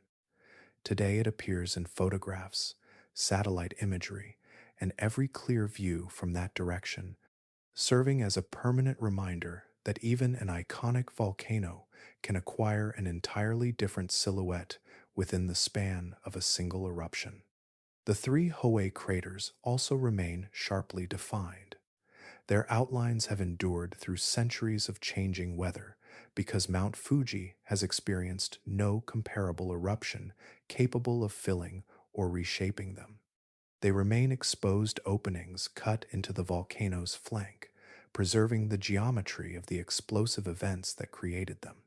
Visitors looking across these depressions are observing structures formed during those 16 days, still remarkably recognizable after more than 3 centuries. Far beyond the mountain, the eruption left another signature hidden beneath forests, towns, and cultivated plains. Soil cores collected across the Kanto region repeatedly encounter the same distinctive layer of Hōei tephra beneath younger sediments. This continuous band stretches from Mount Fuji toward the Pacific coast, linking distant landscapes through a single geological horizon. Every sample tells the same story, revealing that the eruption survives not only in memory or history, but within the Earth itself, where a single layer continues marking the moment an entire region was remade. Perspective changes with time. An event that overwhelms a single lifetime may eventually settle into history, and history itself may become only a thin layer within geology. The Hōei eruption belongs to that deeper scale. Modern geological evidence identifies it as the largest eruption Mount Fuji has produced during the Holocene epoch, the period spanning approximately 11,700 years of Earth's recent history. Every layer of ash, every preserved crater, and every altered valley contributes to the same conclusion, placing the eruption beyond the boundaries of ordinary historical comparison. Its significance, therefore, reaches farther than the written chronicles preserved by monks, officials, or local communities. The eruption stands above every other known event in Mount Fuji's recent geological life. Earlier generations witnessed volcanic episodes, recorded unusual smoke, and described smaller outbursts, yet none approached the magnitude achieved during 1707. The mountain had entered a chapter unlike anything remembered across centuries of settlement, agriculture, or pilgrimage, leaving a deposit that still defines the volcano's modern identity. One comparison illustrates this remarkable difference. During the Jogan period, in 864, Mount Fuji produced extensive lava flows that advanced across forests, divided existing lakes, and permanently reshaped the northern landscape. Those eruptions remain among the most important volcanic episodes in Japanese history, with lava fields still visible today. Even so, geological measurements indicate that the Hōei eruption exceeded them in overall explosive output. Instead of emphasizing flowing lava, the later eruption expelled an extraordinary volume of fragmented volcanic material into the atmosphere, distributing ash and pumice across an enormous region. Historical records also describe at least 17 eruptions between 781 and 1083, reflecting an era when Mount Fuji displayed repeated volcanic activity. Considered together, those separate episodes reveal a mountain capable of frequent change. Even their combined explosive output falls short of the single Hōei eruption. The difference illustrates that volcanic history does not progress through steady increments. Long intervals of relative moderation can be followed by one event powerful enough to redefine every previous comparison. Scientists classify the Hōei eruption as a level 5 event on the Volcanic Explosivity Index. That category includes eruptions capable of injecting immense quantities of ash high into the atmosphere while transforming landscapes across broad regions. Within modern history, The eruption shares this level with the 1980 eruption of Mount St. Helens, while the 1991 eruption of Mount Pinatubo reached the even higher level 6 category. These comparisons provide scale without diminishing the individuality of Mount Fuji's eruption, whose sustained activity across many days created a distinctive pattern of destruction and deposition. For those living through December of 1707, none of these geological classifications existed.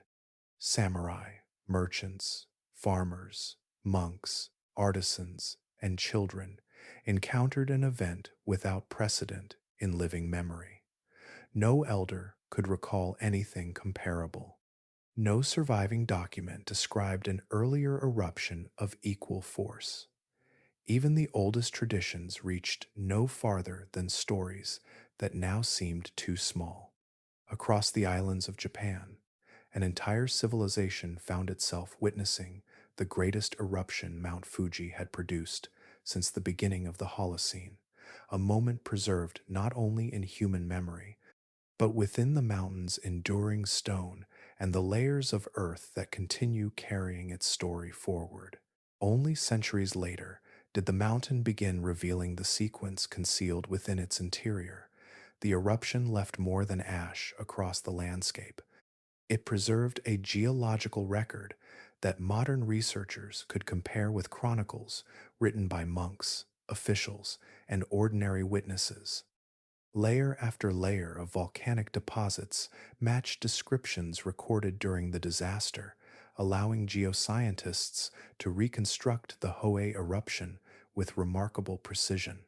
Few eruptions from the early 18th century offer such an extraordinary combination of physical evidence and detailed contemporary observation.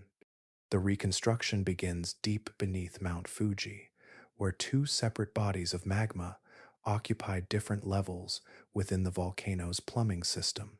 A shallower reservoir contained dacitic magma approximately 8 kilometers below the surface, which is about 5 miles. Farther down rested a basaltic reservoir at roughly 20 kilometers, which is about 12 miles. These contrasting magmas remained separated under stable conditions until the great earthquake preceding the eruption disturbed the stresses acting throughout the volcanic system. That immense earthquake altered the pressure surrounding a connecting fracture between the two reservoirs. As the surrounding rock adjusted, basaltic magma from the deeper chamber gained a pathway upward. Instead of remaining isolated, it intruded into the cooler dacitic magma above. The movement itself was enough to transform a balanced system into one approaching instability. Energy that had accumulated beneath the mountain for generations now found an opportunity to reorganize within a much narrower space. The encounter between these magmas produced conditions favoring explosive behavior. Basaltic magma carries greater heat, flows more readily, and contains abundant dissolved volatile compounds. Dacitic magma possesses far greater viscosity and a higher concentration of silica minerals. These contrasting physical properties prevent smooth blending. As hotter basalt forced its way into the thicker dacitic material, the interaction generated vigorous mixing that accelerated pressure changes throughout the connected magma column. The process resembled two incompatible fluids competing within the same confined passage, each altering the behavior of the other. An equally important transformation involved the dissolved gases traveling within the rising basaltic magma. Water vapor, carbon dioxide, and sulfur dioxide remained dissolved while pressure stayed sufficiently high. Continued ascent reduced that pressure, allowing the gases to separate from the molten rock. Countless expanding bubbles formed throughout the magma, increasing their volume by hundreds of times. Every newly formed pocket of gas pushed against the surrounding melt, creating additional force that propelled the mixture upward through the volcanic conduit toward the newly opened vents. Scientists also connect the tremendous height of the eruption column with the rate at which magma escaped from the volcano. During the earliest and most vigorous phases, the column climbed beyond 20 kilometers, which is about 12 miles.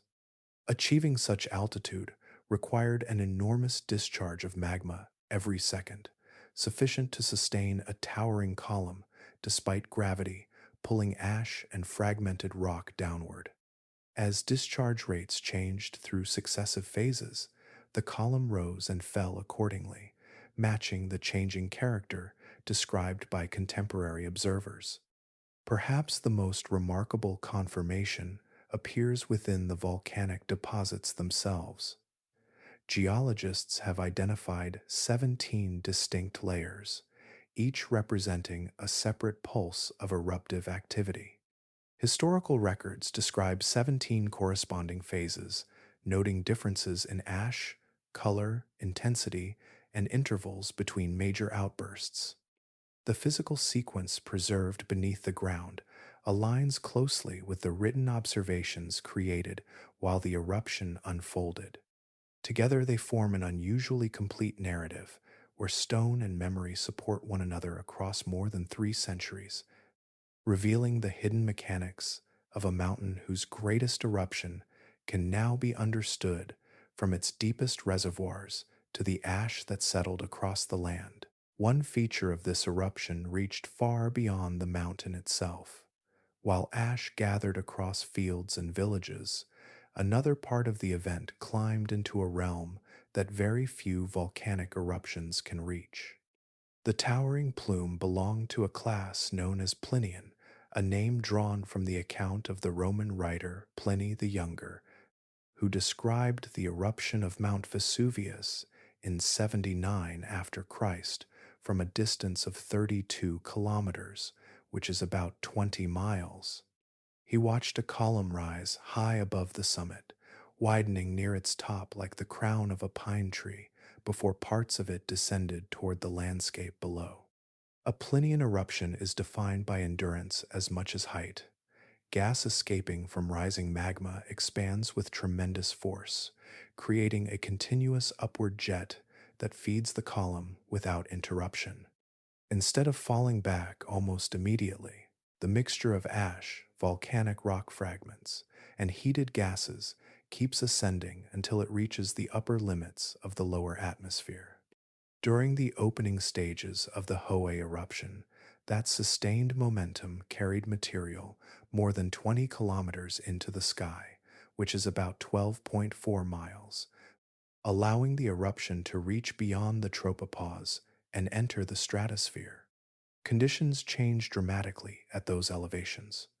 Air in the stratosphere remains comparatively stable, with far less vertical mixing than the turbulent layers below. Particles and gases that arrive there can therefore remain suspended for extended periods. Among the most significant volcanic emissions is sulfur dioxide. Once released into the stratosphere, it reacts with water vapor and gradually forms droplets of sulfuric acid. These tiny aerosols reflect and scatter a portion of incoming sunlight, changing how energy moves through the atmosphere. Large eruptions have cooled regions of Earth for months or even years through this process. The Hōei eruption did not release enough material to transform global climate on the scale of the eruption of Mount Pinatubo in 1991. Even so, scientific studies indicate that its sulfur dioxide emissions were sufficient to alter atmospheric conditions across eastern Japan while the eruption remained active. The effects unfolded within the skies above the region, changing the movement of ash and sunlight during those remarkable winter weeks. The extraordinary reach of the eruption column also explains why ash arrived in Edo despite the great distance separating the city from the volcano. Once fine particles entered powerful winds flowing through the stratosphere, they no longer depended upon breezes close to the ground. Air currents at altitude carried them steadily across the Kanto plain, allowing volcanic dust to settle upon streets, rooftops, waterways, and gardens many hours after the first explosion. Historical observations fit strikingly well with modern atmospheric calculations. The interval between the earliest explosive sounds and the arrival of ash in Ito was about 2.5 hours. Scientists comparing those records with reconstructed wind conditions estimate transport speeds of roughly 11 to 14 meters per second, which is about 36 to 46 feet per second, at the elevations occupied by the drifting plume. Centuries later, the agreement between written testimony and geological evidence remains one of the clearest demonstrations that the mountain's highest column carried its story far above the landscape before returning it to Earth. Across Ito, devotion to Mount Fuji had become woven into ordinary life. Merchants, craftsmen, farmers, and laborers gathered through the Fujiko associations, united by a shared conviction that the mountain offered a path towards spiritual renewal. Their communities extended through neighborhoods and villages, carrying traditions that reached back to the teachings of Hasegawa Kakugyo, whose life stretched from the middle of the 1600s into the middle of the 1700s. His vision blended Shinto belief, Buddhist practice, and older folk traditions into a single journey centered upon the ascent of Japan's highest sacred peak. For every pilgrim, climbing the mountain meant far more than reaching its summit. Each step formed part of a sacred discipline, gradually leaving the ordinary world behind while approaching the dwelling place of Konohana Sakuya Haim. The peak represented the point where earth and heaven seemed to meet. Rituals performed along the route, prayers offered at shrines, and the shared effort of the climb gave shape to an annual rhythm that connected countless households through a common purpose. Then that rhythm stopped without warning.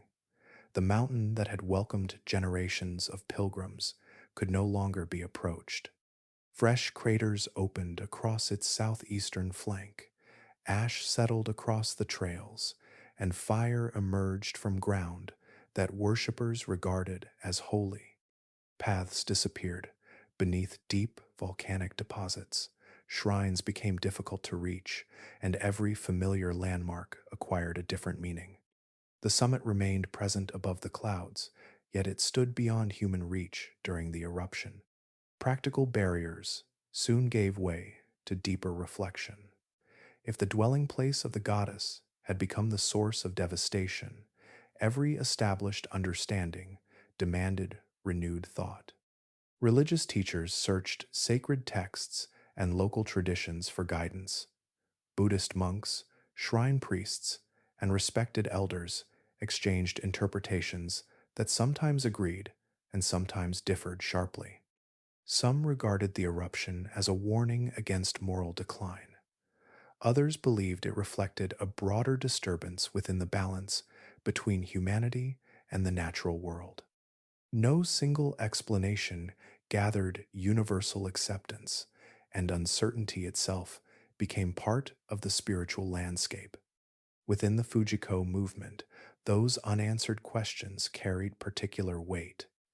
Its practices had grown around the conviction that Mount Fuji offered purification through devotion. Pilgrimage strengthened families, reinforced communal bonds, and affirmed the mountain as a source of blessing. The eruption did not erase those beliefs, yet it revealed another aspect of the sacred that could not be ignored. Holiness and destructive power occupied the same mountain without contradiction, existing together within the same living landscape. Many believers continued gathering, even while the ascent remained impossible. Prayers shifted from mountain paths to village meeting places and neighborhood shrines. Songs, recitations, and offerings preserved the traditions until travel could resume. The physical journey paused, while the spiritual community endured through memory and shared ritual. In the years that followed, the Fujiko movement gradually recovered, though it did so with a transformed understanding of the mountain at its heart. Mount Fuji remained worthy of reverence, yet its holiness could no longer be imagined as separate from the immense forces concealed within its slopes. The eruption left more than ash upon the land. It reshaped the relationship between faith and nature, reminding generations that the same sacred presence, capable of inspiring devotion, could also remake the world according to rhythms beyond human expectation. Disaster rarely arrives with perfect spacing. At times, the earth delivers one upheaval before the last has settled into memory, leaving each new event to unfold upon the remains of the one before it. That was the condition of Japan during the closing weeks of 1707. When Mount Fuji awakened, the nation had not yet recovered from devastation that had already transformed coastlines, towns, and countless families only 49 days earlier. The sequence began with the Hōei earthquake on the 28th of October, 1707. The rupture spread across a broad section of the boundary where great tectonic plates meet beneath the sea. Buildings collapsed across a wide region, roads fractured, and fires added further destruction in many settlements. Historical records indicate that more than 4,000 people lost their lives directly because of the earthquake, while many more faced injury, displacement, and the sudden loss of homes that had stood for generations. The shaking also disturbed the surrounding ocean. Along the shores of the Kii Peninsula and the island of Kyushu, immense tsunami waves swept inland. In several places, the water climbed beyond 10 meters, which is about 33 feet, overwhelming fishing villages built close to the sea. Eyewitness accounts described an immense dark wall advancing toward the coast, carrying boats, timber, homes, and everything else within its path. Communities that depended upon the sea for food and trade found their harbors erased within a single morning. Those who survived entered the beginning of winter surrounded by absence. Families searched for missing relatives, rebuilt temporary shelters, and gathered whatever food remained. Fields near the coast had been flooded with salt water, reducing their harvests.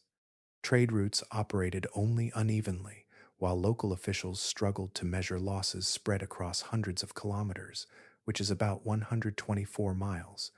Recovery had scarcely begun before another crisis emerged from the interior. When Mount Fuji erupted in December of 1707, it did more than create a new emergency. It collided with burdens that already stretched every level of society. Regions damaged by the earthquake still required timber, labor, food, and financial assistance. Coastal settlements remained vulnerable, while inland communities suddenly faced ashfall, damaged farmland, blocked roads, and growing numbers of displaced people. Resources that might have answered one disaster now had to serve several at once. Religious leaders and government officials searched for explanations that could bring order to such extraordinary events. The succession of earthquake, tsunami, and volcanic eruption challenged familiar patterns of understanding. Administrative systems, designed to respond to isolated crises, encountered overlapping demands that spread across different provinces and affected entirely different kinds of landscapes. Every effort to restore stability competed with fresh losses appearing elsewhere. Modern disaster science describes this pattern as a compound disaster, a chain of interconnected catastrophes whose combined consequences exceed the impact of each event considered alone. Every emergency consumes supplies, labor, and resilience that would otherwise remain available for whatever follows. By the time volcanic ash descended across eastern Japan, much of that reserve had already been spent. The eruption therefore entered a nation carrying wounds from land, sea, and mountain together, leaving a chapter in Japanese history where separate natural forces became part of one continuous story. The end of an eruption is often marked by the moment ash no longer falls from the sky. For the people living around Mount Fuji, that moment carried little sense of completion. The mountain had ceased its great outpouring, yet the work of rebuilding stretched far beyond a single season. The landscape itself had changed, and every effort to restore ordinary life unfolded upon ground that no longer answered in familiar ways. Recovery became a process measured through the passing of families rather than the turning of months. Communities scattered across the mountain's flanks faced immediate needs. Homes had vanished beneath volcanic deposits, food stores had been lost, and many people could not return to the places where they had lived before the eruption. The Tokugawa shogunate attempted to provide relief through regional officials, organizing supplies, temporary shelter, and assistance for displaced households. Those efforts unfolded while resources remained strained by the destructive earthquake and tsunami that had struck only weeks before.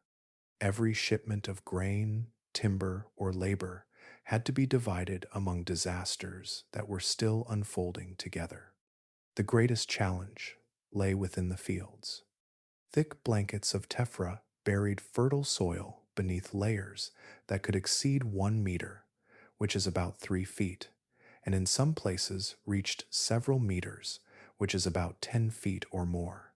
Farmers who cleared one section often discovered that the next season's rains carried fresh waves of volcanic mud across the same ground. Lahars repeatedly erased hard-won progress, filling irrigation channels, damaging embankments, and covering newly prepared farmland once again. Harvests remained uncertain for years, reducing food production across districts that had long depended upon the fertile slopes surrounding the mountain. These agricultural losses spread outward through the wider economy. Villages that once traded crops with neighboring provinces found themselves producing far less than before. Tax revenues declined, reconstruction costs continued rising, and local markets struggled to regain stability. The financial burden placed upon the Tokugawa shogunate did not disappear after the first emergency passed. Historians recognize the combined earthquake, tsunami, and eruption of 1707 as one of the contributing pressures that complicated government finances throughout the early decades of the 18th century, leaving consequences that extended well beyond the lifetime of those who first witnessed the disaster. Some settlements gradually returned to familiar patterns, while others chose different paths. Families relocated to land less vulnerable to flooding or heavy ashfall, establishing new communities where rebuilding offered greater hope. In several areas, the original village sites faded into memory beneath vegetation and altered terrain. Maps changed alongside the people who drew them, reflecting a countryside reshaped by both natural forces and human adaptation. Even after generations had passed, the eruption continued shaping life around Mount Fuji. Lahars remained capable of damaging river valleys until the closing years of the 19th century, extending the disaster across nearly 2 centuries. Certain fields nearest the volcano never recovered at all. Thick volcanic deposits and the growth that followed transformed them into landscapes resistant to cultivation. In that enduring absence, the Hōei eruption left a legacy that outlived governments, crossed countless generations, and remained written across the land itself more than 300 years after the mountain released its final plume. A mountain can leave its mark in stone, yet memory often survives through ink. Across Japan, long before instruments could measure eruptive force or drifting ash, thousands of hands already moved brushes across paper with remarkable discipline. When Mount Fuji transformed the landscape, It also entered an existing culture of careful observation. The result was a collection of records that now allows modern researchers to follow the disaster almost day by day, preserving details that might otherwise have vanished with those who witnessed them. The Tokugawa shogunate depended upon information flowing steadily from provincial officials to the central government. Regional administrators were expected to report damage with precision because taxation depended upon the condition of farmland, villages, roads, and waterways. After the eruption, those reports described fields buried beyond cultivation, homes rendered uninhabitable, bridges swept away, and communities forced to relocate. Dates, locations, and practical consequences received careful attention because officials needed accurate assessments before decisions about relief, taxation, and reconstruction could be made. Their documents were administrative tools first, yet they became historical evidence of extraordinary value. Alongside these official communications stood local gazetteers, regional compilations maintained by provincial authorities who recorded the changing condition of their districts. These writings preserved information that broader government reports could never fully capture. Individual villages appeared by name, river crossings, harvest failures, damaged temples, and altered roads entered the written record with geographical detail that enables modern scholars to reconstruct the eruption's effects across the countryside. Each locality contributed another piece to a remarkably complete picture extending far beyond the mountain itself. Religious communities added another dimension. Monks and learned scholars possessed literacy, stable institutions, and established habits of documentation. Their accounts often lingered upon sensations omitted from administrative reports. They described the sharp scent of sulfur carried through the air, the changing shades of falling ash as daylight shifted, the repeated rumble of volcanic thunder echoing across valleys, and the unusual darkness that settled during active phases of the eruption. Such observations were never intended as scientific measurements, yet they preserve environmental details that correspond closely with geological evidence uncovered centuries later. Samurai officials, stationed throughout the affected provinces, occupied a distinctive position between government duty and personal experience.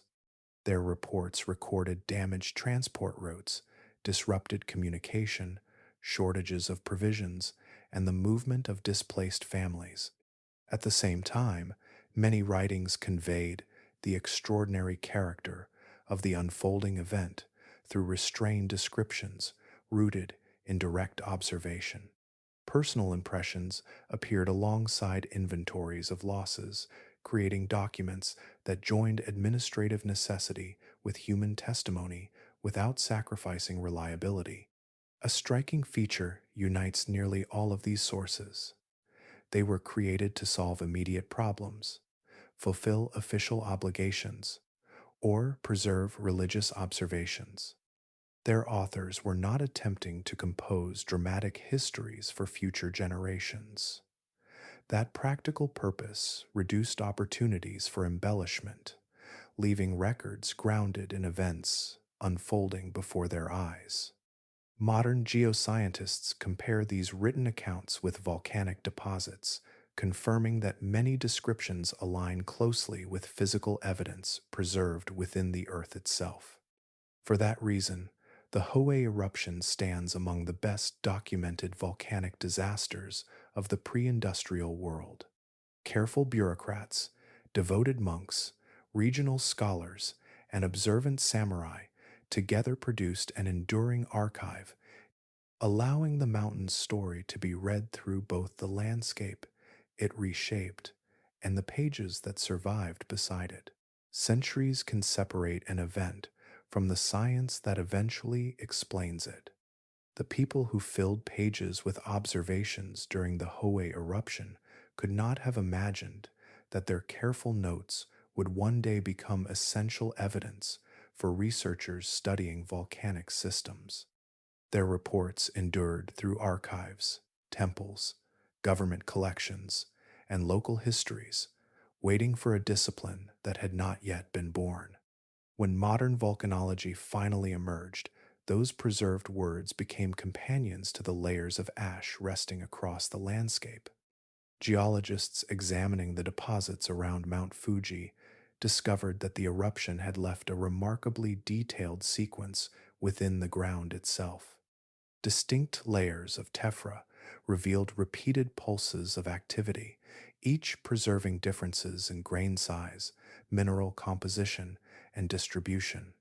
Historical documents described the same progression from another perspective, recording the timing of explosive bursts, changes in the appearance of the eruption column, and intervals between major events. By comparing these two independent records, scientists matched the 17 stratigraphic units identified in the field with the 17 eruptive phases described by eyewitnesses, allowing each stage of the eruption to be placed within an accurate chronological framework. The agreement extended beyond timing.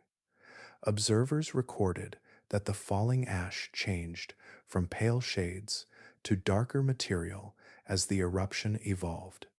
Modern laboratory analysis revealed corresponding changes within successive tephra layers, reflecting shifts in the magma feeding the eruption.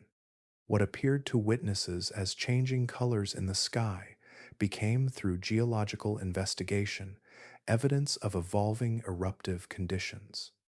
The written descriptions confirmed the physical deposits, while the deposits strengthened confidence in the historical accounts. Each source supported the other with remarkable consistency. Researchers also assembled hundreds of historical measurements describing ash depth at different settlements. Those scattered observations became the foundation for detailed isopack maps, contour maps that trace the thickness of volcanic deposits across a region. By combining these measurements with surviving tephra layers, scientists reconstructed how eruptive material spread across the Kanto region, revealing patterns that would have remained incomplete through excavation alone. The resulting maps provide a broad picture of the eruption's changing reach from one phase to the next. Those maps contain another layer of information. The distribution and volume of deposited tephra allow volcanologists to estimate eruption rates throughout the event.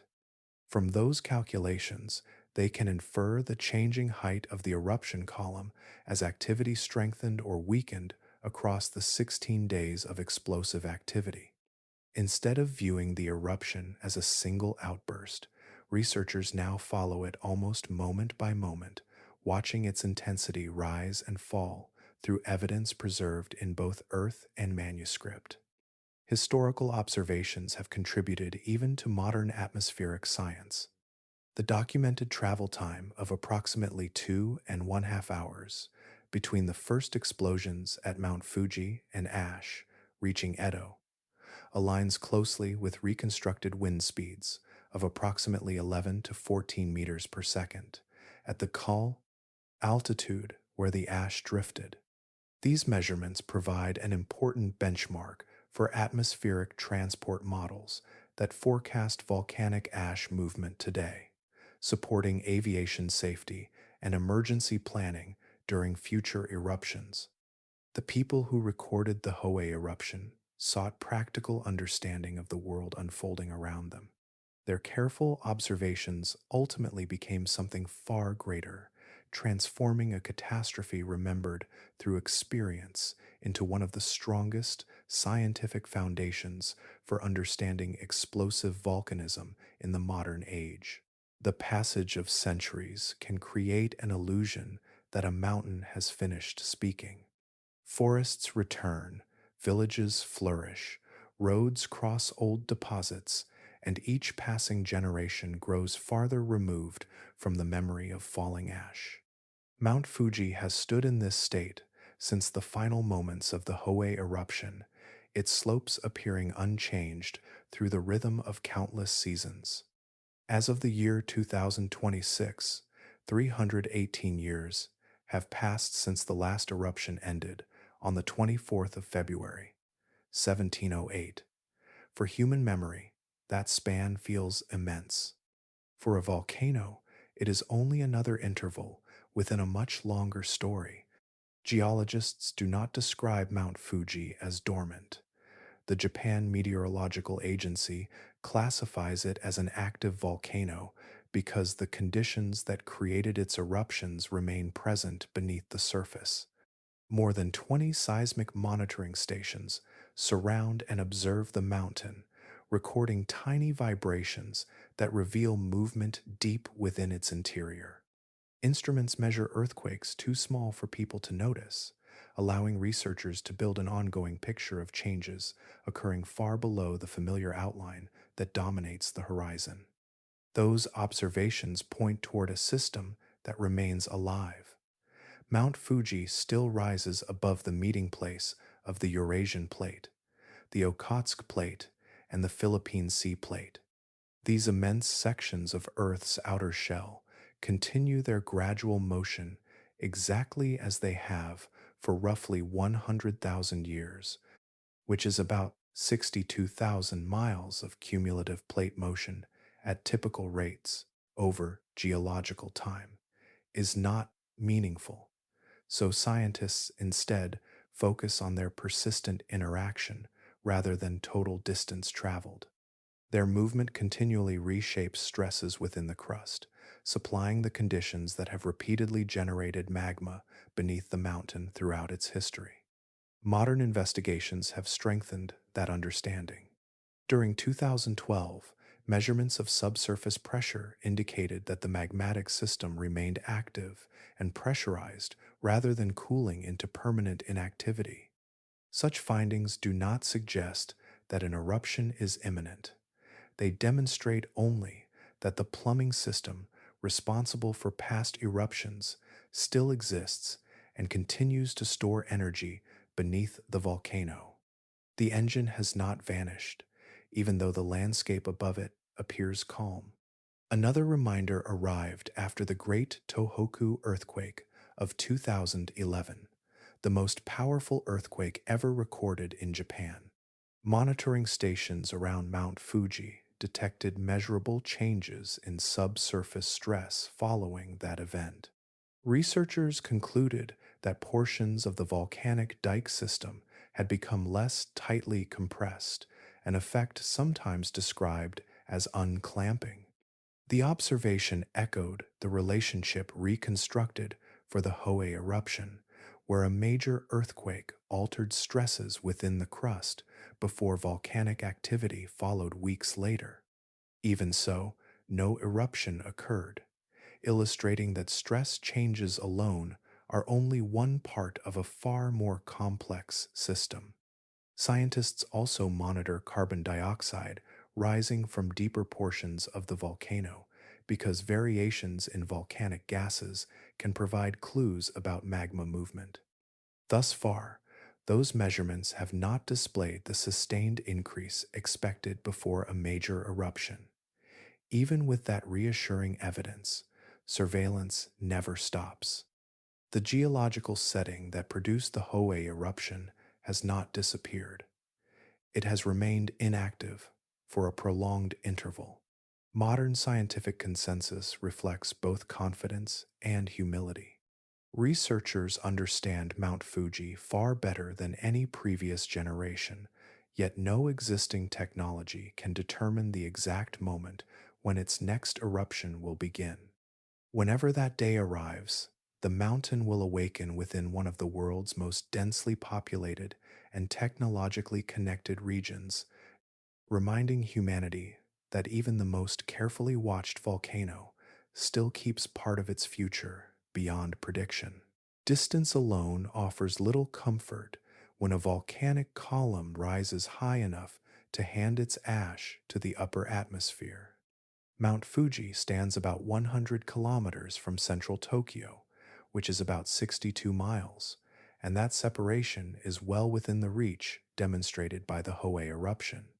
The landscape surrounding the volcano has transformed beyond recognition since the early 18th century.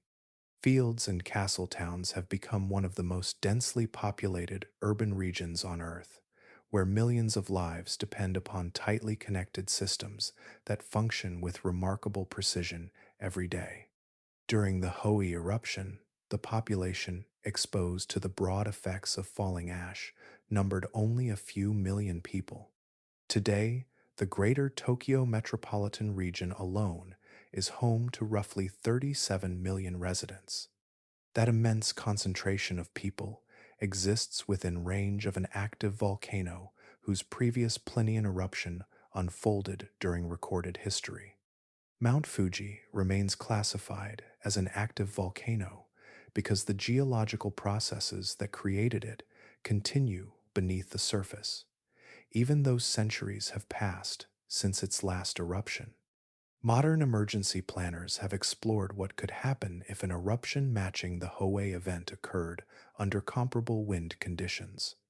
Their models indicate that volcanic ash could begin reaching central Tokyo in about 2 hours after the eruption begins. Such forecasts depend upon atmospheric circulation, eruption intensity, and particle size, yet they consistently show that the capital would have very little time to prepare once a sustained eruption column entered the upper atmosphere. Government hazard assessments estimate that ash accumulation across much of the Kanto Plain could range from about 2 centimeters to 10 centimeters.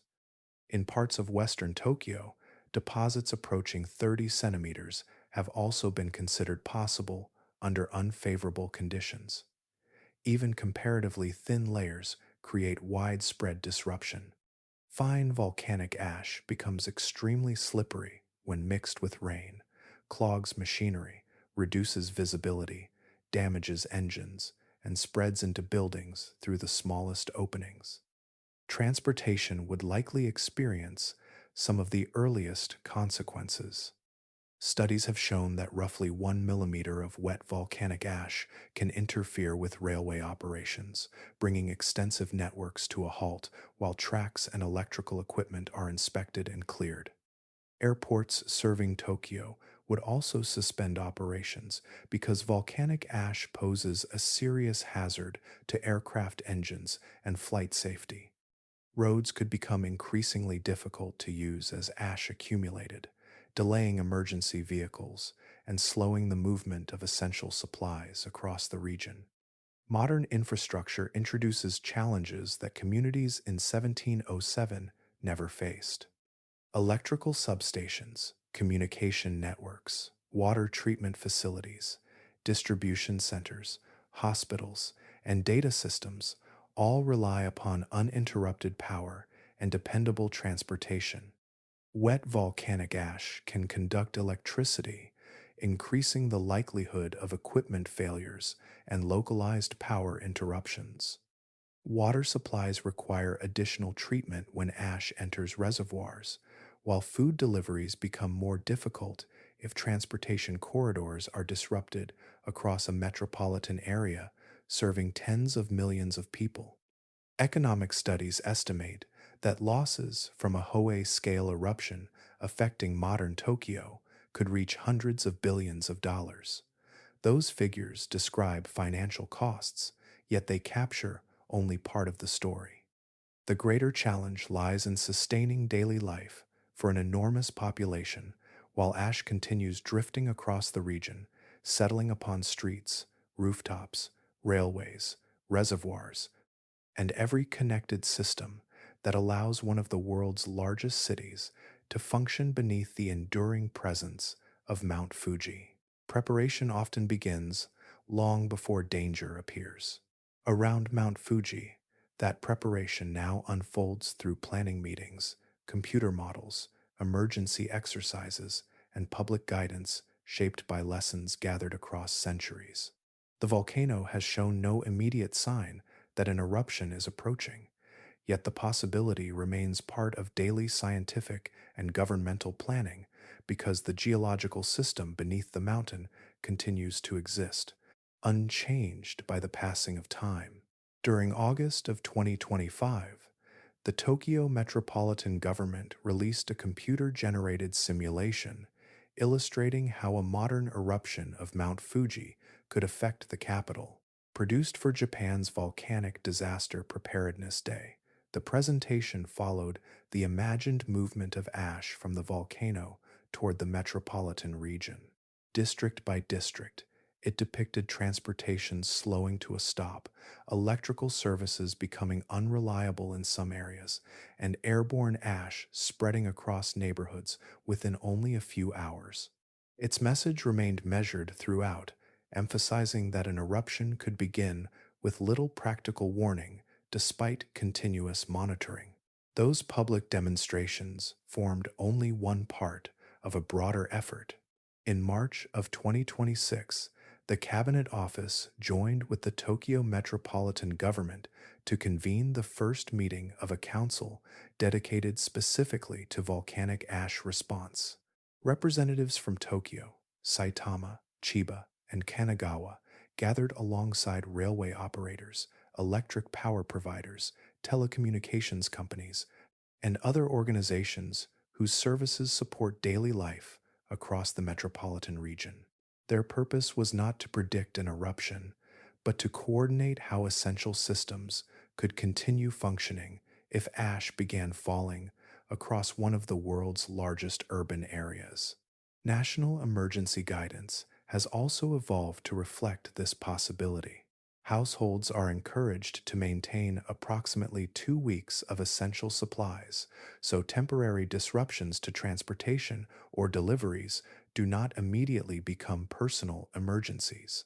Recommended items include protective face masks, comparable in performance to those known as National Institute for Occupational Safety and Health 95 respirators, protective goggles to reduce irritation from airborne ash, drinking water, stored food, flashlights, batteries, and plastic coverings that can help shield electronic equipment from fine volcanic particles.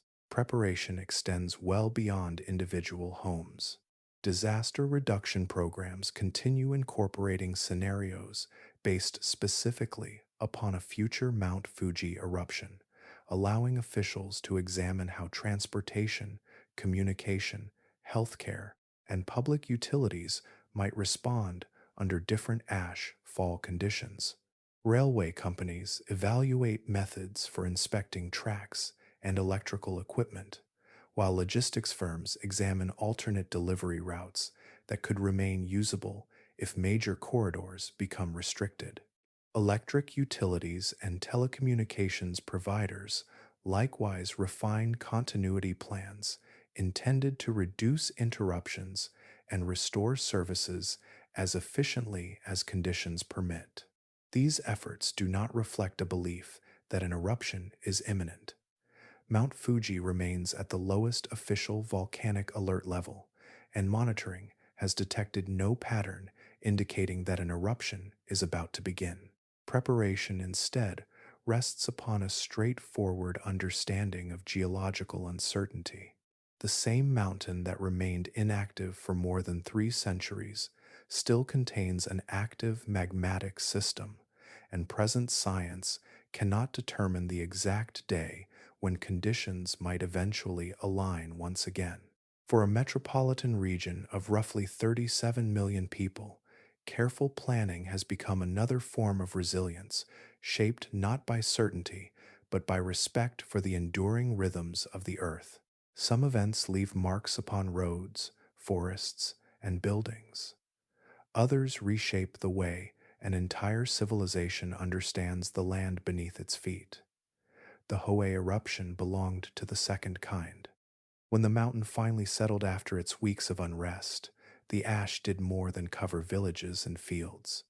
It settled into memory, becoming part of the way generations would think about Mount Fuji, about the forces within the earth, and about humanity's place among them. For more than 6 centuries before the eruption, Mount Fuji had remained outwardly unchanged. Across those long years, people came to know its graceful outline as a symbol of endurance. Pilgrims climbed its slopes, seeking renewal. Artists found harmony in its form, and communities lived within sight of a mountain that seemed fixed beyond the passage of ordinary history. Its long interval without eruption encouraged an image of permanence that blended naturally with spiritual tradition and daily life. The events of 1707 transformed that understanding. Mount Fuji did not cease to be revered, yet reverence acquired another dimension. The same peak that inspired devotion had demonstrated that it remained an active volcano shaped by deep geological processes. Beauty and instability now existed together within the same landscape. The mountain no longer represented only continuity. It also embodied change that could arrive without regard for expectation or human intention. That dual identity gradually entered Japanese cultural consciousness. Paintings, poems, travel accounts, and later photographs continued celebrating the mountain's symmetry, while historical memory preserved knowledge of the eruption that had altered surrounding communities.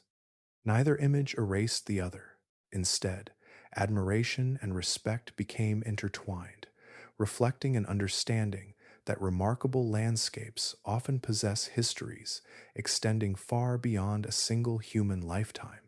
When the mountain received recognition as a World Heritage Site from the United Nations Educational, Scientific, and Cultural Organization in 2013, its significance was described through both its sacred character and its influence upon art.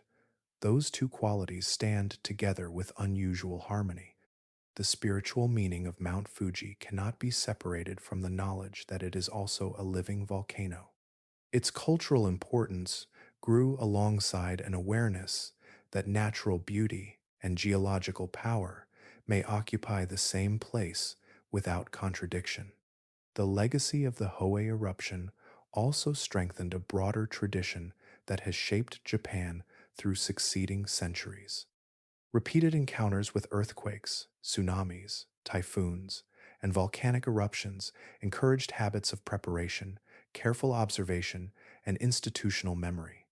Records were preserved, engineering practices evolved, emergency planning became more detailed, and each generation inherited knowledge gathered by those who faced earlier disasters.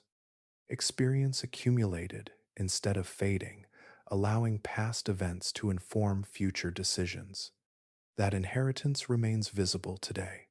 The preparedness programs developed during 2025 and 2026 reflect the same commitment to observation and documentation that guided officials, monks, and scholars more than 3 centuries earlier. Their handwritten reports have become scientific references, while modern monitoring stations, satellite observations, and emergency planning continue the same enduring conversation between people and the landscape they inhabit. Across those many generations, the lesson has remained remarkably consistent. Nature follows rhythms older than memory, and wisdom begins by recognizing that humanity lives within those rhythms rather than apart from them. Every instrument surrounding Mount Fuji is listening.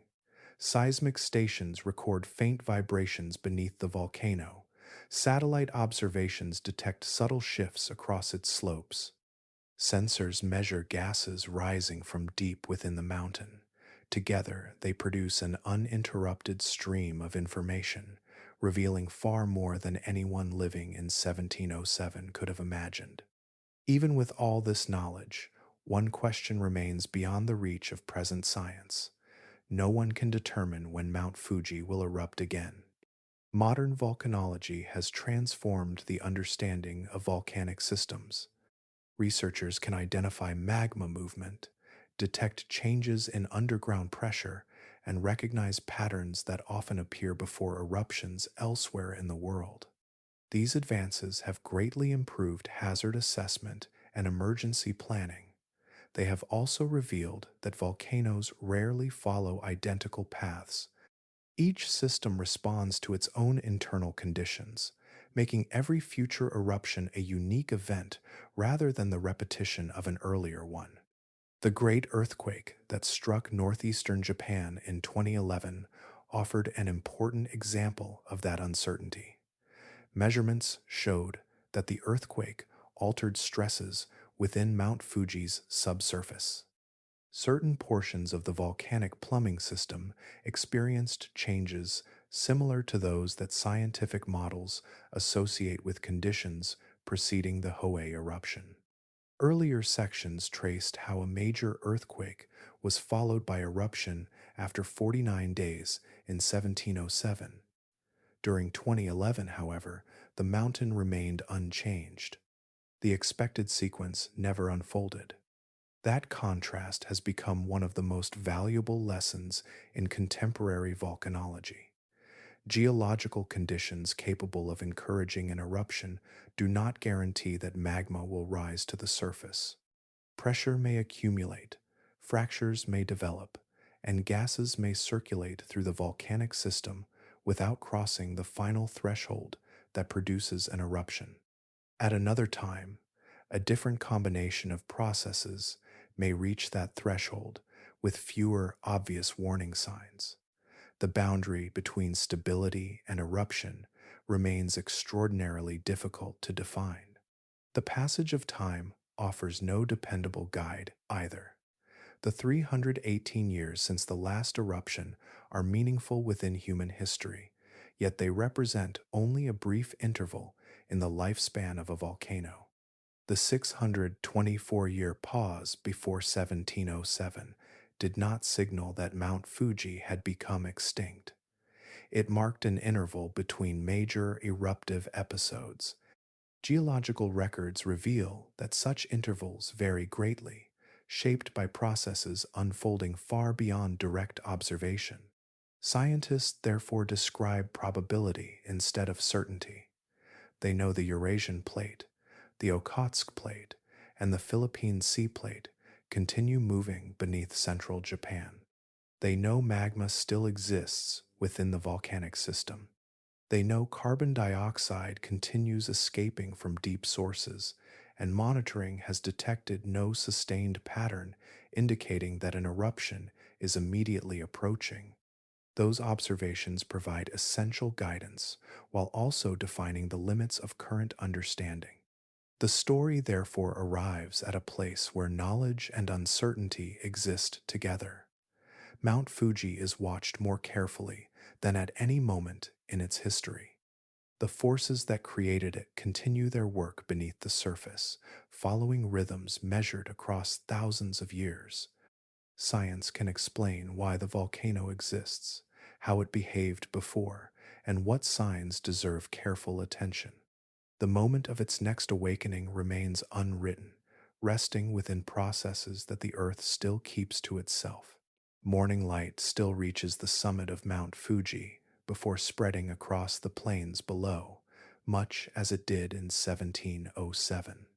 The mountain rises 3,776 meters, which is about 12,389 feet above the Kanto Plain, with the same graceful profile that has inspired paintings, poems, journeys, and daily glances from passing trains. Its snow-covered summit still appears timeless from a distance, inviting the comforting illusion that landscapes can remain unchanged while generations pass beneath them. A closer view tells another story. Along the southeastern flank, the Hōei craters remain open to the sky. Their outlines have softened through weather and seasons, yet they have never disappeared. Nearby stands Mount Hōei, formed from material thrown outward during the eruption itself. It has become part of the mountain's familiar silhouette, reminding every careful observer that even an iconic landmark can acquire new features within the span of a single human lifetime. The volcano carries its own history across its slopes, preserving it without words. Far below those slopes, magma still occupies the volcanic system. Geophysical studies indicate major reservoirs several kilometers beneath the surface, including regions around 8 kilometers, which is about 5 miles, and around 20 kilometers, that is nearly 12.4 miles, below the summit. These reservoirs remain under continuous observation through seismic networks, deformation measurements, gas monitoring, and other methods developed over many decades. They are neither abandoned nor exhausted. They belong to a living volcanic system shaped by tectonic forces that continue their gradual movement beneath central Japan. The people who lived in Edo during 1707 possessed careful observation, practical wisdom, and disciplined record keeping. None of those gifts could reveal the exact morning when the mountain would awaken. Their descendants inherit a far greater understanding. Computers process enormous streams of geological information. Sophisticated models estimate how ash might travel across the landscape. Emergency councils prepare detailed response plans. Scientists examine every measurable signal that the volcano provides, searching for changes that might precede renewed activity. Knowledge has expanded beyond anything imaginable during the Tokugawa era, yet one boundary remains. Instruments can measure stress, movement, and gas release. They cannot declare the precise day when magma will begin its final ascent. Geological systems do not follow human calendars, political terms, or technological expectations. They unfold according to processes that began long before recorded history and will continue long after today's cities have changed into forms impossible to imagine. That enduring uncertainty has become part of Mount Fuji's legacy. The mountain is admired for its beauty, respected for its history, and studied with extraordinary care because each of those perspectives reveals a different part of the same reality. Beauty does not erase geological power. Scientific understanding does not remove natural uncertainty. Careful preparation does not guarantee perfect foresight. Together, they form a relationship built upon observation, memory, and patience. The mountain therefore remains where it has always stood, overlooking fields, forests, towns, and one of the largest metropolitan regions on Earth. It asks for nothing and promises nothing. Its slopes preserve the marks of 1707, while its interior continues following rhythms measured across thousands of years. Mount Fuji is neither finished nor forgotten. It is still becoming, one moment at a time, according to the patient measure of the Earth itself.